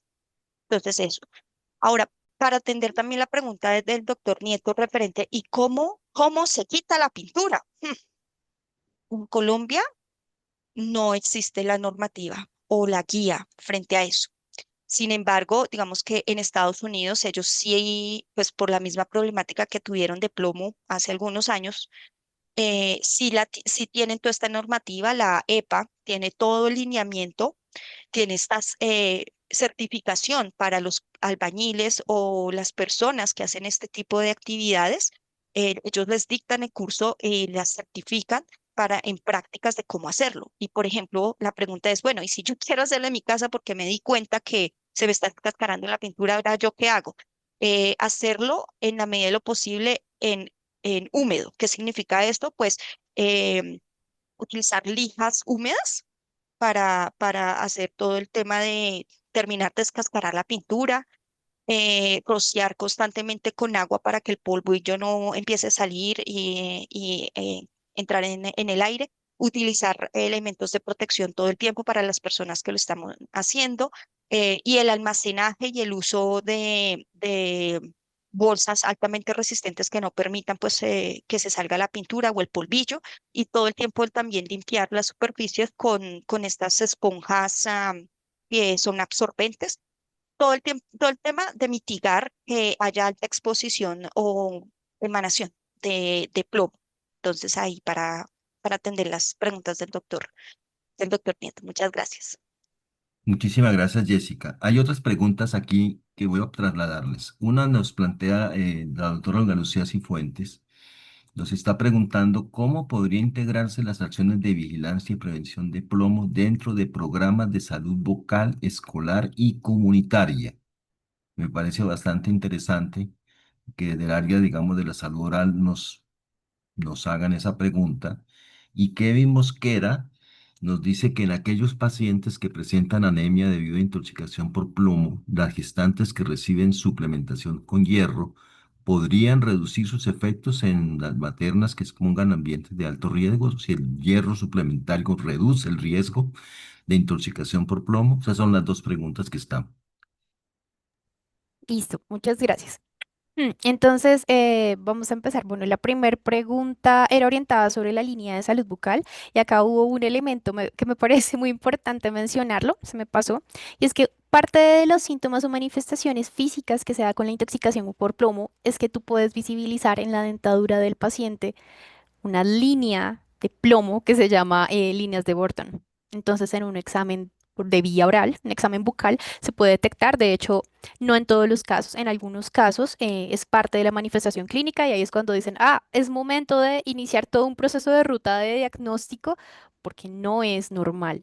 Y de hecho, justamente hablábamos con uno de los colegas o de los referentes que hay para todo el tema de plomo. Él es de la línea de salud oral y digamos que a veces esto no se tiene tan en cuenta al momento de hacer una inspección bucal. Creo que sí habría la necesidad de hacer un poco el fortalecimiento de conocimientos en este sentido, porque esta puede ser una de las vías de detección primarias. No necesariamente porque el paciente esté presentando una sintomatología de irritabilidad, dolor abdominal, diarrea, los demás elementos que ya comenté anteriormente, sino, por ejemplo, cómo se puede hacer un poco más este fortalecimiento y que en consulta lo tengan supremamente claro. Yo creo que esto es vital desde ese punto de vista. Y adicionalmente, bueno, la otra pregunta que estaba relacionando a la línea de gestantes, aquí voy a hacer dos anotaciones y una es sobre el tema de la intoxicación por plomo. Efectivamente, hay unas vías de prevención. Vistas desde el punto de vista de seguridad alimentaria, efectivamente hay territorios en los cuales no se puede disponer de una serie de alimentos que me brinde la suficiente cantidad de hierro y por eso justamente la resolución 3280 dice, le da suplemento de hierro a niños en el control de crecimiento y desarrollo, a mujeres gestantes. Se da también el suplemento de hierro. Efectivamente puede funcionar como un factor protector porque de hecho el hierro y el plomo compiten por las partículas o más bien a nivel de los componentes de hemoglobina. Entonces, si yo tengo una cantidad suficiente de hierro en este sentido, podría funcionar muy bien como un factor protector ante plomo. Hablando específicamente del caso de las gestantes, si yo tengo, por ejemplo, una gestante que ya desde antes ha tenido una intoxicación por plomo, al momento de su gestación yo le hago la suplementación con sulfato ferroso, no me la va a proteger en ese punto porque ella ya había tenido un proceso absortivo de plomo previamente. Aquí sí es importante recalcar que la mujer puede llegar a generar en el proceso a medida que va avanzando su embarazo eh, descalcificación como parte un poco del ejercicio de la gestación. Y esto me puede implicar a que si ella tenía depósitos de plomo en los huesos, va a generar liberación de plomo en su organismo. Y el plomo supera la barrera hematoplacentaria y va a llegar al bebé. Entonces va a ser un tema importante a tener en cuenta que aquí estamos hablando, sí, efectivamente, cuidado para primera infancia, pero estamos dejando la línea de gestantes y esto es importantísimo.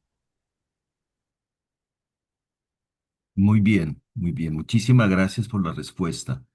Bueno, creo que hay otra pregunta. Es clave en Colombia, además de regular el contenido de plomo en pintura, se garantiza el control real, acompañado por pequeñas industrias con tecnologías como XRF para monitoreo rápido nos dice Carlos Mario Echavarría. Me parece muy interesante y esta pregunta me abre a mí algo que yo quisiera preguntarle a Jessica y a Marcela. Yo escuchándoles, yo veo que hay varios niveles, digamos, de prevención o donde uno podría actuar sobre este tema del plomo. Y en alguna forma, cuando se menciona, digamos, dónde están las mayores fuentes de contaminación de plomo, uno diría que esta sería una labor del medio ambiente y de las personas que trabajan protegiendo el ambiente para que no nos enfermemos, porque es la única forma de mantenernos sanos, que nuestro ambiente sea sano, saludable y no esté contaminado. Ese es como el ideal de la salud pública, un entorno saludable. ¿Qué tan fuerte es esa línea de trabajo en nuestro medio? Porque yo cuando ustedes me van diciendo que miremos los niños con intoxicación de plomo y que tienen tal problema, cosa, ya el daño ya está hecho, ya el daño a veces en algunos casos es irreversible. Y me parece que incluso nuestro sistema de salud es débil en detectar los problemas a tiempo. Entonces uno tendría que hacer un esfuerzo muy grande con medio ambiente para, porque hay casos emblemáticos, o sea, el caso de Estados Unidos de intoxicación de plomo por agua potable, pues llevó a tomar medidas supremamente fuertes y sólidas para garantizar de que el agua no tiene contaminación de plomo en ninguna parte. Entonces, ¿qué tanta garantía tenemos nosotros en Colombia y en Latinoamérica de nuestra agua potable para que no sea contaminada, que no esté contaminada? ¿Qué tenemos que hacer? El segundo, las emisiones metalúrgicas en gases que tienen contaminación que tú mencionabas, Jessica, del aire, que por el aire llegaba a los colchones de las personas. Me pasó una nube impresionante de que está durmiendo, digamos, contaminado. Entonces, ¿quién vigila a esas empresas que de una u otra forma podrían estar contaminando con plomo? La minería ilegal que también tendría que de una u otra forma que ver porque está contaminando nuestros ríos, contaminando los diferentes lugares. Lo que pasó en Colombia, fundiciones informales, todas estas chatarrerías donde se llevan cantidad de cosas, las fundiciones informales cercanas son como otra fuente. Los lugares que ustedes mencionaban de pinturas que no son de las fábricas grandes, sino que son fábricas pequeñas, quién las protege y quién las está revisando. Y también uno podría decir, digamos, la parte de artesanía, del uso del vidrio con plomo para las cerámicas, todo lo que ustedes quieran. En fin. Yo diría que un gran primer nivel de prevención y de gran fuerza que tendría que haber, y ahí me gustaría saber de ustedes, ¿qué regulación tenemos? ¿Qué se está haciendo en Colombia para ese primer nivel de prevención? Es alguien que garantiza que se están cumpliendo normas técnicas de procesamiento de materiales, manejo de las baterías que se están reciclando o organizando, cosas de ese tipo. ¿Cuál es la fuerza que tenemos en Colombia de esta regulación? ¿Y qué diferencia hay en nuestros territorios para esta regulación? Porque hay diferencia. Posiblemente esa regulación podría hacerse en las ciudades, pero ¿qué está pasando en las zonas rurales y pequeñas? Me parece que allí valdría la pena que pudieran ustedes explorar eso y lo marquen como una línea de trabajo sin descartar, lógicamente, la otra que es muy importante, es cómo preparamos nuestro personal de equipos básicos de salud, nuestro personal profesional y técnico para la detección precoz del problema. Pero esa es una segunda línea de prevención que es muy importante, es muy valiosa, pero a veces es tardía. O sea, nos damos cuenta de los casos allí cuando ya llegamos tarde al problema. Entonces, ¿cómo dimensionamos la otra primera parte? Entonces, dejaría hasta ahí la pregunta y después le paso a la profe María del Pilar que tiene la manito levantada.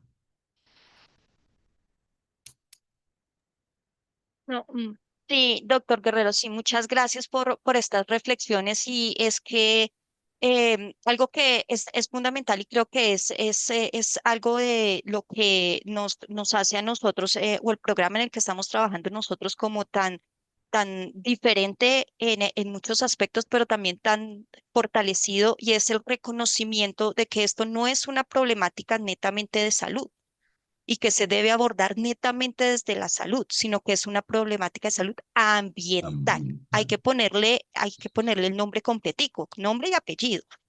Y el componente ambiental, como lo veníamos mencionando, se convierte en un eje fundamental en lo que tú mencionas, y es cómo podemos generar la prevención.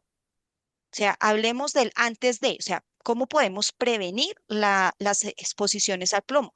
Y eso lo podemos hacer desde el punto de vista, digamos, regulatorio, pues con lo que ya ha avanzado el país, pero también desde la comunidad. ¿Cómo lo podemos hacer? Pues haciendo todo un tema de socialización, de sensibilización y capacitación sobre estas temáticas, haciendo ver que realmente sin nos quedamos cojos, como en algún momento lo dijo Marcela, si solamente nos enfocamos en el tema del diagnóstico, el paciente me llega y eso, sino que trabajamos de la mano con todo el equipo de ambiente para hacer mediciones de metales pesados, no solamente de plomo, en agua potable, para que los alimentos que consumimos tengan también una serie de mediciones de calidad para que sean aptos para el consumo, y también el tema de la calidad del aire, que esto haga parte, que el plomo haga parte de la agenda de lectura de estándares de calidad de lo que consumimos, no solamente de los elementos, porque claramente ya tenemos, por ejemplo, para la pintura, también tenemos para cerámica, para los utensilios de cocina, y me permito aquí, voy a proyectar algo que nos está compartiendo nuestras colegas de la organización, pues de este mapeo que ya se ha hecho de resolución, cómo ha evolucionado toda la normativa en Colombia y es que esto no es una normativa reciente, es una normativa que viene de hace 20 años. Si nos damos cuenta, iniciamos desde el año 2005 con la resolución 408, donde nos habla de los límites de plomo en utensilios de cerámica. Luego tenemos en utensilios de vidrio y vidriocerámica. Luego lo que es el reglamento técnico para los límites de plomo en diferentes utensilios, y lo que tiene que ver más recientemente en el 2021, donde se modifica y se actualizan estos estándares o niveles eh, para también utensilios de cerámica y vidrio. Pero también nosotros tenemos unas normativas, no solamente normativas, no, sino como normas técnicas que aplican. Y también desde en el año 2018 se generaron estas tres normas que van asociadas a los contenidos de plomo en diferentes elementos, particularmente lo que tiene que ver con utensilios de cocina. Y también tenemos las normas técnicas asociadas a los envases. Y también aquí pues no está, pero lo que está tiene que ver con el plomo en gasolina y también el plomo en pintura. O sea que digamos que nosotros en términos, y yo lo digo con gran orgullo, en Colombia, nosotros desde el punto de vista normativo hemos avanzado, no nos hemos quedado quietos. Pero, ¿qué nos está faltando? La aplicación de esta normativa, la Mm. implementación.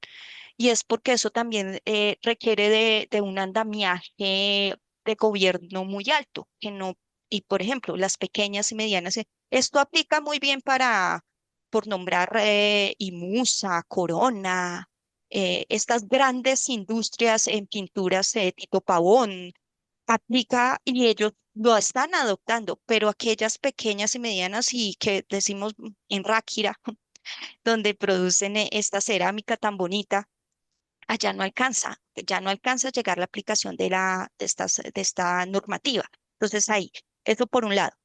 Y por otro lado, mira, lo que comentaban inicialmente, la primer reflexión es cómo abordar, cómo hacer esto parte de la atención primaria en salud.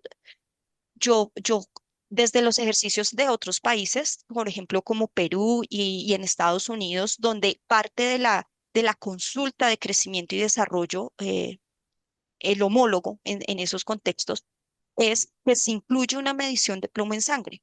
Eso se podría hacer, pero para que lleguemos a ese punto, pues todavía nos falta generar esta evidencia de que esto es una problemática que merece esa inclusión dentro del plan de atención de crecimiento y desarrollo. Y yo lo digo, así como una cita odontológica le exigen a uno para matricular sus niños en el jardín y en el colegio, también le podrían exigir a uno, bueno, y cómo está en cuanto a niveles de plomo o metales pesados el niño, porque esto está asociado a un detrimento en su desempeño académico. Entonces, eso también sería supremamente interesante que llegáramos a incluirlo. Y eso es, digamos que desde mi punto de vista profesional y personal, allá me gustaría que pudiéramos llegar en algún momento. Pero todavía nos falta terreno por recorrer y digamos que el tener estos espacios es una gran oportunidad para empezar a dar esos pasos. Y como mencionábamos, el tema de sensibilización, para que nos hablemos también, nos hablemos equipos de salud con equipos ambientales en territorio. Estamos identificando una presencia de plomo por una industria y al mismo tiempo estamos viendo que nuestros niños están siendo afectados en el tema de salud, crecimiento y desarrollo. Eso es un caso que, por ejemplo, sucedió acá en Bogotá, un estudio que se hizo donde en un hospital empezaron a detectar que muchos bebés estaban llevando con un desarrollo muy limitado. Y empezaron a analizar que son bebés que solo se alimentan con leche materna, pues dije, analicemos la leche materna. Y van y analizan la leche materna y se identifica altos niveles de plomo en leche materna. Entonces va y se hace la inspección. ¿Qué pasó? Las mamitas viven en un sector de la ciudad que tiene una alta presencia de metamecánica. Y ahí estaba la mamita expuesta y pasándole todo el plomo a su bebé a través de la leche materna. Pero entonces esto fue un reflejo de los dos equipos. Pero lo que tú mencionas, esto fue ya checaron con el caso. ¿Cómo prevenir? Es capacitación, sensibilización, muy importante eso, y que nos hablemos, que no somos, nosotros no somos silos. Y en este contexto de una salud, que ahora digamos que es un tema muy relevante, esto es muy apropiado también para esto. Es que es el ambiente como afecta la salud humana y pues eventualmente también la salud animal, porque los animales, las vacas se contaminan por plomo y nos comemos la carne contaminada por plomo, por ejemplo. Ahí también viene otra afectación de ese mismo contexto. Entonces es muy importante eso, es generar esta sensibilización sobre la problemática y empezar a capacitarnos todos frente a este tema. No sé si Marce, tú quieras a añadir algo más a esta reflexión. Un excelente, excelente, me gusta muchísimo. Me parece que lo que tú estás planteando, perdón, Tamarce, que me meta antes de que hables. Lo que tú estás planteando, unir salud humana, salud ambiental y salud, digamos, animal, es muy importante en esto. Y los equipos, porque solamente cuando se una eso es posible que lleguemos al fondo del problema para evitar que se nos enferme la gente. O sea, lo que necesitamos son espacios y comunidades saludables y no llegar tarde al problema. Y de ahí habría que hacer el mayor énfasis. Y me parece muy interesante lo que tú estás planteando, de la prueba de qué plomo, que digamos, qué contaminantes hay en la sangre de los niños al nacer. Si se hace una prueba de ese tipo, yo no sé qué tan costoso sea eso, pero si eso se hace, pues va a haber una trazabilidad de qué está ocurriendo con los niños al nacer y es allí donde uno podría resolver. Se hubiera podido resolver en el seno, en la parte de la gestación, de pronto a las madres. Sería, no sé si la prueba sería para las madres o al niño. Eso yo no conozco bien desde la parte clínica dónde se detectaría más fácil, fácilmente, pero mirar madres gestantes y niños posiblemente daría una trazabilidad de qué está ocurriendo.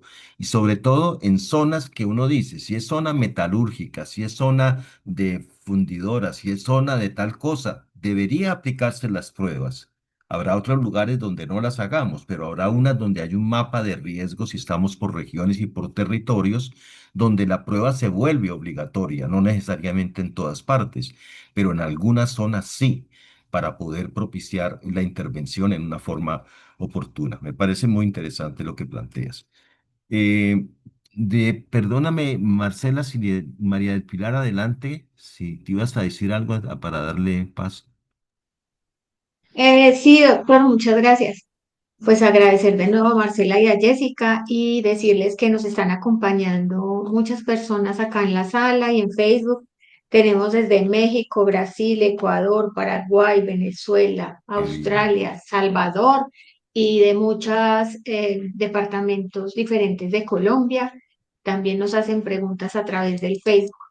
Bueno, pero además volver como a la pregunta o al tema que colocaba ahorita Olga Lucía relacionado con la situación de los niños en odontología. Nosotros somos de profesión odontóloga y no, odontólogas y nos llama pues mucho la atención porque generalmente estamos siempre pendientes de la intoxicación por flúor, que es como lo que nosotros estamos todo el tiempo mirando por las manifestaciones dentales y porque en Colombia ya hay vigilancia para la exposición al flúor.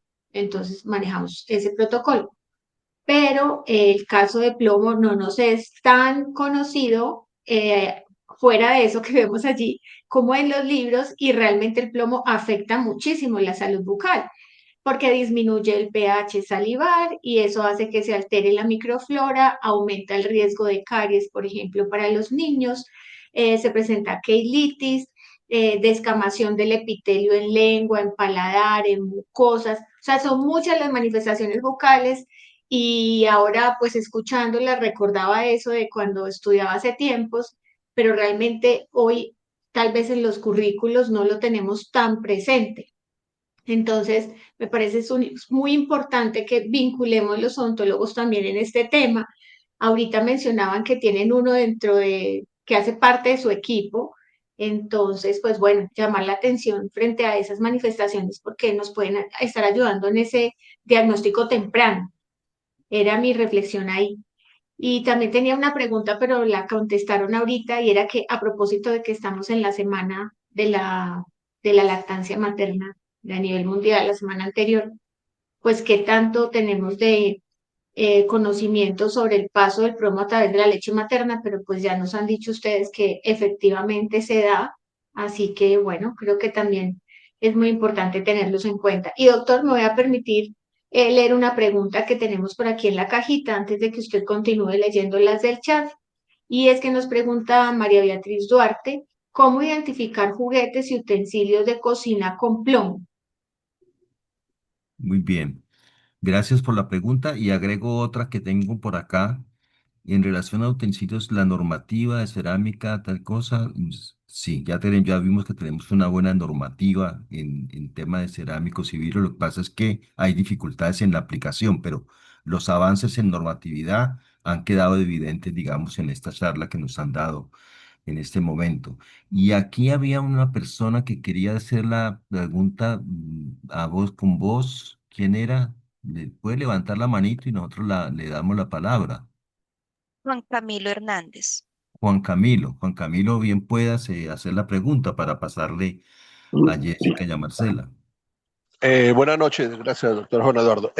Bueno, es pregunta, pero es más un aporte que es en relación a la contaminación de las fuentes hídricas con metales pesados, entre ellos el plomo. Ujú. Y lo que ustedes hablaron en el última instancia respecto a si había que hacer una integración con otras ciencias, sí.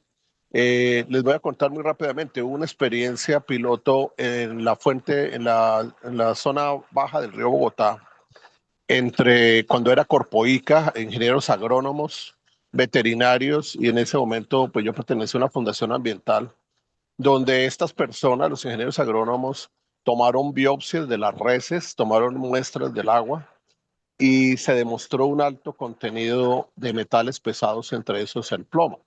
El paso Ujú. siguiente consistía en hacer lo que ustedes han dicho muy bien, estudios en la población, pruebas sanguíneas, diferentes pruebas, porque en esa zona los niños, todas las personas consumían o consumen todavía carne que las reses están alimentadas por contaminación del río Bogotá, eh, que es como en otras partes del país, pero el río Bogotá, ustedes saben, es tal vez el río más contaminado de Colombia. Ese estudio final y pues es dando también una guía de lo que ustedes decían. El estudio no se pudo hacer porque fue tal la presión de los dueños de las fincas y con el apoyo de los gobernantes de ese momento que no se pudo completar el estudio en los humanos. Y estos ingenieros de Corpoica fueron desplazados de la zona y después se acabó Corpoica. Pero ¿a qué quiero llegar? Es importante tener esa integración de varias disciplinas. Otra experiencia que hizo la Universidad Nacional en el río Arzobispo, que es que afluente del río Bogotá también, donde se demostró la alta contaminación en el pescado capitán de plomo y otros metales pesados. Entonces, a que la atención primaria y el manejo ambiental, creo que en ocasiones en provincia, aunque en Bogotá también, obviamente, Bogotá nos dice que tenemos una buena agua, pero habría que mirar si realmente, si sus afluentes del río Bogotá están contaminados, si realmente esa agua del grifo, no solo por las tuberías, y más ahora con los problemas que hay de suministro, si realmente estamos tomando un agua potable. Entonces, en atención primaria, uno de los proyectos, como ustedes lo han dicho, sería poder integrar en las zonas más afectadas a estas tres disciplinas, lo que sería ciencias agrarias, veterinaria y salud. Y no hablar, por ejemplo, en la zona ya donde el río Bogotá desemboca en el Magdalena, que los que viven ahí o han estado cerca, que han comido el bocachico, el vivo de pescado, habría que mirar qué carga de contaminación en plomo y demás metales pesados estaban consumiendo los habitantes de la región y muchos de los que en ocasiones pasamos por ahí a consumir ese pescado. Entonces, creo que no hablar también de las curtiembres cerca del nacimiento del río Bogotá, donde también uno de los pocos estudios que hay se demostró el alto nivel de plomo en el suelo y en la fauna de esa zona. Entonces, pues yo creo que el futuro es hacer como proyectos, más, como ustedes decían, más centrados en poblaciones donde esos factores determinantes, sobre todo fuera de las ciudades, también influyen en la salud de los niños y toda la población. Y con toda seguridad se podría demostrar que la contaminación está y que todos en alguna medida tenemos esos niveles para que no llegamos a llegar a los hospitales de urgencia, sino que hay una población ahí latente que en este momento debe tener unos altos niveles de plomo y otros metales, simplemente es que no se ha podido detectar precisamente por no haber hecho esa integración en todas estas disciplinas. Muchas gracias. Camilo, maravilloso, muchísimas gracias. Gracias por lo que nos has planteado y nos has planteado una variante bastante, digamos, importante, que es la política. Es cuando alguien para, digamos, investigaciones. Nos pasó con el tema del tabaco, nos pasó con el tema de los alimentos, con muchísimas cosas en determinados países y esa variante está allí presente. Y solo la unidad de los grupos, en este caso, como se está planteando, de ciencias agrarias, clínicas, ambientales y otras, que puedan darse trabajando ese tema de atención primaria, haciendo consciente las poblaciones y las regiones de la necesidad de enfrentar ese tipo de situaciones de la mejor forma, y es estudiando, investigando y mostrando a la gente qué es lo que está ocurriendo, porque ahí se puede elevar el nivel de madurez y de prevención primaria que realmente pueda darse. Y esa es nuestra función. Muchas gracias, Camilo, por haberte expresado. Bueno, ya estamos llegando como al cierre de nuestro conversatorio. Me parece que ha sido muy importante. Yo prácticamente voy a mirar aquí, nos dicen excelente presentación, muchas gracias. En el contexto colombiano, ¿cuál de todas las fuentes mencionadas considera puede ser la principal fuente de exposición del plomo, al plomo? ¿Cómo se te articula Food Air y Vital Strategies con gobierno y academia para expandir las investigaciones en esta área, para impulsar biomonitoreo a nivel nacional? Desde Guainía nos están diciendo, aquí poseemos minería ilegal, tenemos presencia de mercurio en algunos peces, o sea que tenemos el problema por todas partes. La pregunta final, Jessica Marcela, ¿cómo trabajar unidos? Asociación Colombiana de Salud Pública, las dos organizaciones que ustedes tienen y otras que de una u otra forma pudiéramos potenciar lo que hemos venido haciendo con estrategia de atención primaria en el sentido de que tenemos que elevar la conciencia de nuestros tomadores de decisión, elevar la conciencia de nuestras universidades, de la academia en los territorios y elevar la conciencia, lógicamente, de la sociedad civil y de las poblaciones, pero con una estrategia. ¿Dónde están las principales fuentes de contaminación que posiblemente estamos dejando sueltas? Ahí nos están contando lo que era el río Bogotá, posiblemente sí, y otros ríos que pasa.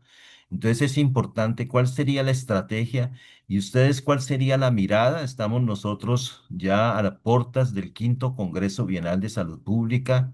He tenido yo conversaciones, ustedes conocen a Luis de Albornoz, que es una persona muy valiosa también de la Asociación Colombiana de Salud Pública, que nos ha sensibilizado sobre el tema de microplásticos, la contaminación por microplásticos que tenemos. Si pudiéramos armar una mesa, así sea de unas 2 horitas, en algunos de los espacios de nuestro Congreso Bienal donde podamos ampliar esta conversación y mirar qué actuar, cómo actuar en regiones y en territorios y hacer de pronto algunos mapas de cuáles ustedes nos estaban mostrando algunos mapas allí de contaminación, cuáles serían las regiones de Colombia en las que tendríamos que actuar y así aquí hay personas de diferentes países. Yo pienso que hacer esos mapas de riesgo que seguramente están y cómo difundirlos entre la población es muy importante, que uno sepa que el agua que se está tomando es real y no me hace daño, que yo no sepa que la carne que me estoy comiendo no me está haciendo daño, que yo sepa que realmente no tengo un ambiente donde me está contaminando en silencio y voy a tener problemas con mis niños, con los niños, etcétera, con las madres gestantes. Yo pienso que es un deber ético de todos nosotros. Entonces, les sugiero que denos sus conclusiones y cerramos nuestro conversatorio en el sentido de que es un cierre para dejarlo abierto, abierto en el sentido de que tenemos muchas cosas que hacer juntos para poder trabajar sobre esto. Entonces, adelante Jessica y Marcela. Adelante Marcela, primero tú. Yo creo que eso es parte de los primeros pasos que se pueden ir dando, el ejercicio de dialogar desde los colectivos que definitivamente tienen una multiplicidad de conocimientos y experticia en diferentes áreas, pero que finalmente esta duda que se siembra es lo que nos convoca a hablar sobre este tema específicamente y cada uno habla desde la experticia, desde el conocimiento, no solamente desde el conocimiento técnico, sino desde el conocimiento territorial. Agradeciendo el ejercicio de experiencia que nos comparte este compañero, yo creo que el poder conversar sobre esto es el generar la semilla de la duda inicial y el podernos pensar espacios adicionales que no solamente se queden en el ejercicio de diálogo, sino en cómo se van creando este tipo de iniciativas y de propuestas que pretenden hacer eco, no solamente desde el territorio, lo cual es súper potente, sino también cómo se genera eco para que desde una línea de, eh, por así decirlo, acuerdos políticos, desde la línea de la política, finalmente se puedan establecer lineamientos que nos den a nosotros finalmente una directriz, ¿no? Porque finalmente nosotros podemos hacer el ejercicio de diálogo, podemos crear ideas, podemos imaginarlo, podemos soñarlo, pero cómo se va materializando es definitivamente un ejercicio de voluntad política. Y la idea es que mientras más vayamos hablando sobre eso, yo creo que en final instancia genera un eco. Algo tiene que llegar hasta allí. Muchas gracias, Marcela. Y sí, definitivamente estos son unos primeros pasos muy fuertes frente al tema de concientización sobre la exposición al plomo. Y es aquí donde vamos a iniciar, estamos sembrando esta semilla para que iniciemos a hacer un diálogo colectivo multidisciplinario frente al tema de la exposición al plomo. Y qué más bonito que iniciar un diálogo de mesa técnica por ponerle algún nombre, en el marco del Congreso Bienal de Salud Pública en Colombia, donde vamos a estar convocados profesionales de diferentes áreas y que estamos trabajando en diferentes aspectos y regiones del país con el contexto y las realidades, porque yo también creo que algo muy importante de llegar y traer esto a diálogo es no solamente evidenciando el problema, pero también las posibles soluciones que se pueden empezar a atender una vez pues se cuente con el problema. Y también el tema, también creo que es fundamental, que es una de nuestras líneas y es también el generar evidencia, que sí existe una problemática o que puede que no sea generalizada, puede que sea focalizada en algunos sectores y para eso, por ejemplo, la creación de unos mapas de riesgo sería fundamental y dar estos insumos para la toma de decisión en política pública, tanto a nivel local como nacional. Entonces, para nosotros, y como les decía inicialmente cuando empecé a hablar, para mí esto es la iniciación de una realización de un sueño, el poder tener una política pública que proteja realmente la salud de la población particularmente de la niñez, y tener unos ambientes limpios. No solamente iniciemos por plomo, bueno, ya estamos con plásticos, mercurio, pero podemos, una vez nosotros generamos este diálogo, iniciemos este diálogo y generemos acciones y soluciones para la toma de decisión en política pública, podemos empezar a abordar otros temas para materializar lo que el doctor Eduardo mencionaba, es un ambiente saludable para todos. Muy bien, Marcela, muy bien, Jessica. Yo les dejaría, nos faltan unos 7 minuticos y quiero aprovechar esos 7 minuticos muy bien con una pregunta. Hemos abordado el tema ambiental, el tema de los territorios, de las regiones, de dónde se produce el problema, que ahí tenemos que actuar. Pero hay una línea que yo quisiera reforzar finalmente, que ustedes la plantearon muy bien, y la pregunta de odontología me llamó mucho la atención. ¿Cuáles son las profesiones o los técnicos o los profesionales que tendrían que estar más cerca del tema de la detección de problemas de contaminación, en este caso por plomo, pero posiblemente por mercurio y por otros?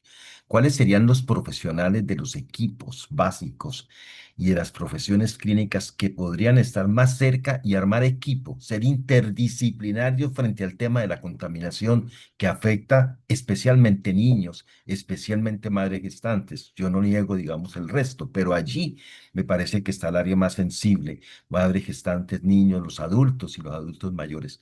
¿Cuáles serían esas profesiones que tendríamos que unir desde el punto de vista clínico? En el otro tenemos que unir empresarios, sociedad civil y gobierno para actuar sobre el ambiente. Pero aquí es cómo unimos la clínica y cuál sería ese arte de unir la clínica alrededor de ese tema. Porque ¿quiénes son los profesionales, los neonatólogos? ¿Quiénes? Yo quisiera escucharles un poco de su experiencia, cómo hacerlo, cómo lo han hecho en otros lugares del mundo. Voy a tomar la palabra yo y en este sentido es un ejercicio de no siento que sea de escalado y lo voy a comentar porque si hablamos específicamente de sector salud, desde donde arrancamos nosotros y lo mencioné, o sea, toda la línea que trabaja comunitariamente, auxiliares de enfermería, gestoras comunitarias de salud que en este momento están haciendo un proceso de ajuste para volverlas a reintegrar y a reconocer efectivamente este rol tan potente que se hace desde los territorios. Lo que comentábamos en algún punto y es finalmente las mamás, los papás, los cuidadores a quienes se acercan al territorio. A la gestora que llega al territorio y dice, venimos a la jornada de vacunación, venga, ¿cómo está su niño? No, pues es que ya pasa esto y esto. Cuando hacemos estas brigadas de atención rural, que hacemos el despliegue, iba uno a comunidad una vez cada 6 meses, una vez cada año. Allí es cuando la comunidad te acerca y te dice, "Ve, le pasa esto y esto a mi niño". Pero si tú no tienes el nivel de entendimiento, de comprensión, de conocimiento, de saber que esto se da en el territorio, difícilmente vas a poder saber que, ok, yo sé que acá hay una problemática de contaminación por plomo porque hay un tema de minería. Pero si yo estoy viendo que está pasando eso con el niño, no me suena a que algo está pasando de trasfondo. Definitivamente el ejercicio de fortalecimiento de conocimiento, sí, viene desde academia, sí, viene efectivamente a estos perfiles de técnicos, tecnólogos que van teniendo estos acercamientos iniciales, va desde la enfermera profesional, va desde el médico, porque ellos son la primera línea que hacen este ejercicio de abordaje en estancias mucho más complejas y que tiene un mayor nivel, digamos, de alcance en los territorios cuando dice, ah, es que tengo pediatra, maravilloso, tengo toxicólogo, excelente.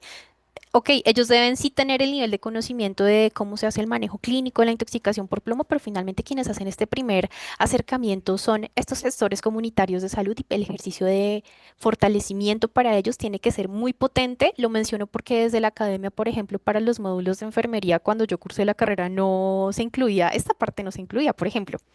Hablando Ujú. con algunos médicos y de hecho un colega que es médico está acá, un compañero. No, eso no se toca tanto a profundidad, ¿no? Yo vine a hablar un poco de casos de plomo ya cuando me llegó a pasar con uno, Ujú. pero finalmente es algo que hay que hacer un poco más de potencia y aún más en los territorios donde se sabe que históricamente hay ejercicios de contaminación por plomo.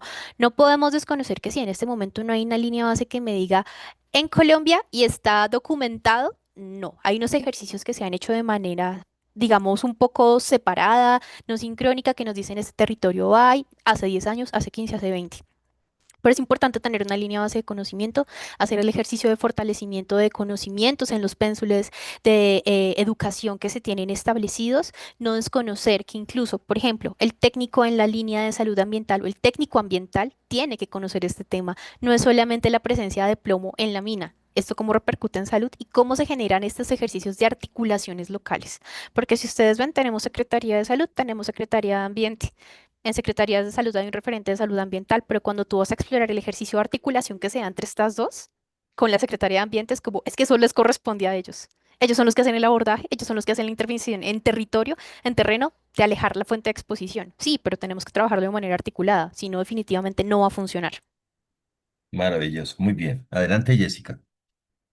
Sí, definitivamente, y digamos que como parte también de todo la visión que tenemos de este programa a nivel global y particularmente en Colombia, nosotros sí tenemos el capacitar al personal de salud y nosotros hemos identificado desde nuestras propias experiencias de profesión y de madre, eh, el integrar en estos ejercicios de capacitación y sensibilización a lo que son los gestores comunitarios de salud, el auxiliar de enfermería, la enfermera, quien es quien me hace el seguimiento de crecimiento y desarrollo de mi niño, y de ahí en adelante, pues a otros profesionales de la salud es esencial, es esencial. Y además de esto es que el nivel de sensibilización y de capacitación que reciban estas personas los conviertan a ellos en los voceros y multiplicadores de este conocimiento. Pero ¿quiénes son realmente quienes cumplen esa función dentro del sistema y el andamiaje de prestación de salud? Pues precisamente son ellos, los gestores de salud comunitaria. Son los que van y empiezan a mirar, a observar y a evidenciar que existe la problemática y hacer recomendaciones desde su práctica y también en el tema de alfabetización, que yo lo llamo de alguna manera, a todos los que estamos involucrados en la protección de la niñez. ¿Y quiénes somos ellos? No solamente somos los padres, las madres, también las personas que trabajan en los centros de cuidado de primera infancia, en los colegios, porque si el profesor se da cuenta es que este niño no coge, no la coge, le expliqué hoy, me dijo bien y mañana le pregunto y no me va a contestar, hay algo que le pasa a este niño. ¿Y qué tal que sea un tema de exposición a metales pesados, particularmente de plomo? Entonces, ¿cómo? Entonces aquí no solamente, digamos, dentro de nuestra visión de cómo queremos crear esa sensibilización y que se nos conviertan en multiplicadores, no solamente para tener sector salud, sector ambiental, sino a todos los que estén en el círculo de protección de la niñez, es decir, que lleguen a hablar también en las campañas que se hacen en los colegios. Hacemos campañas de dientes, cepillarse los dientes, todo esto. Y si dentro de eso incluimos sensibilización sobre la exposición al plomo, por ejemplo, todo lo que está haciendo Red Papás frente a temas nutricionales en los colegios, es magnífico y es precisamente esta población donde nosotros queremos llegar, es integrarlos también a ellos como parte de este ejercicio. Adelante, Marce. Listo, Jessy, para complementar, porque esto me parece vital y justamente lo acababan de mencionar, es el rol que juega odontología. Miren, en territorio se sufre tanto por tener acceso a higiene oral y odontología. Y yo creo que cuando se tiene la oportunidad, uno espera, Dios mío, que me hagan de todo.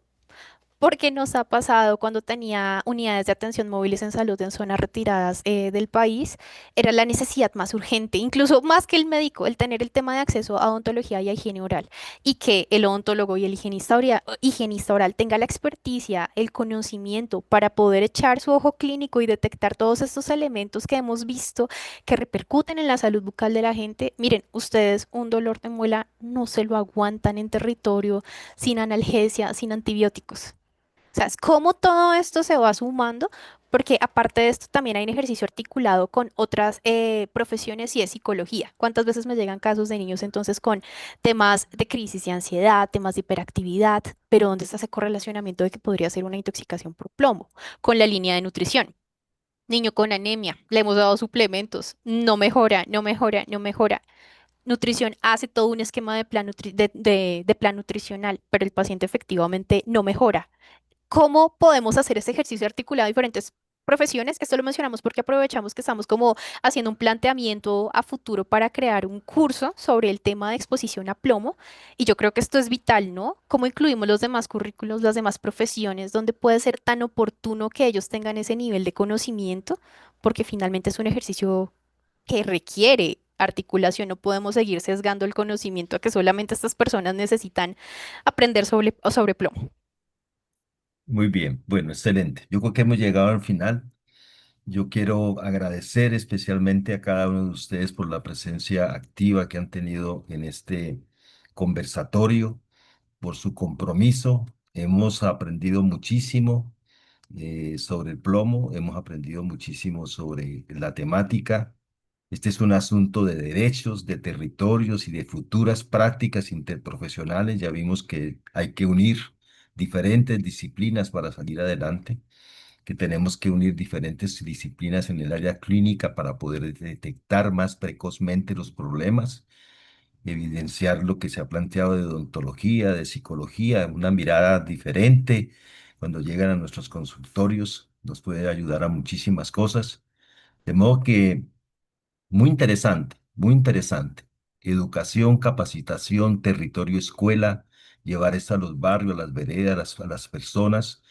Y creo que el quinto Congreso Bienal es nuestro próximo espacio. Yo considero que es allí, vamos a conversar los organizadores de esta actividad para que podamos en el quinto Congreso Bienal concretar propuestas, soluciones, integraciones, formas interdisciplinarias de trabajo, que nuestras conclusiones del quinto Congreso Bienal animen e iluminen la política pública en los territorios con relación a este tema. Yo pienso que ese debe ser nuestro objetivo y que este conversatorio, digamos, no es un punto final, es el punto, digamos, de comienzo de una actividad que genere una práctica pública que sea más justa, más transformadora y que realmente nos permita llegar a los problemas en una forma evidente. Entonces, el quinto Congreso Bienal, 8, 9 y 10 de octubre, estamos todas y todos invitados. Agradezco muchísimo su participación. Gracias a todas nuestras expositoras, a Jessica, Marcela, a profesora María del Pilar Cerezo, muchísimas gracias.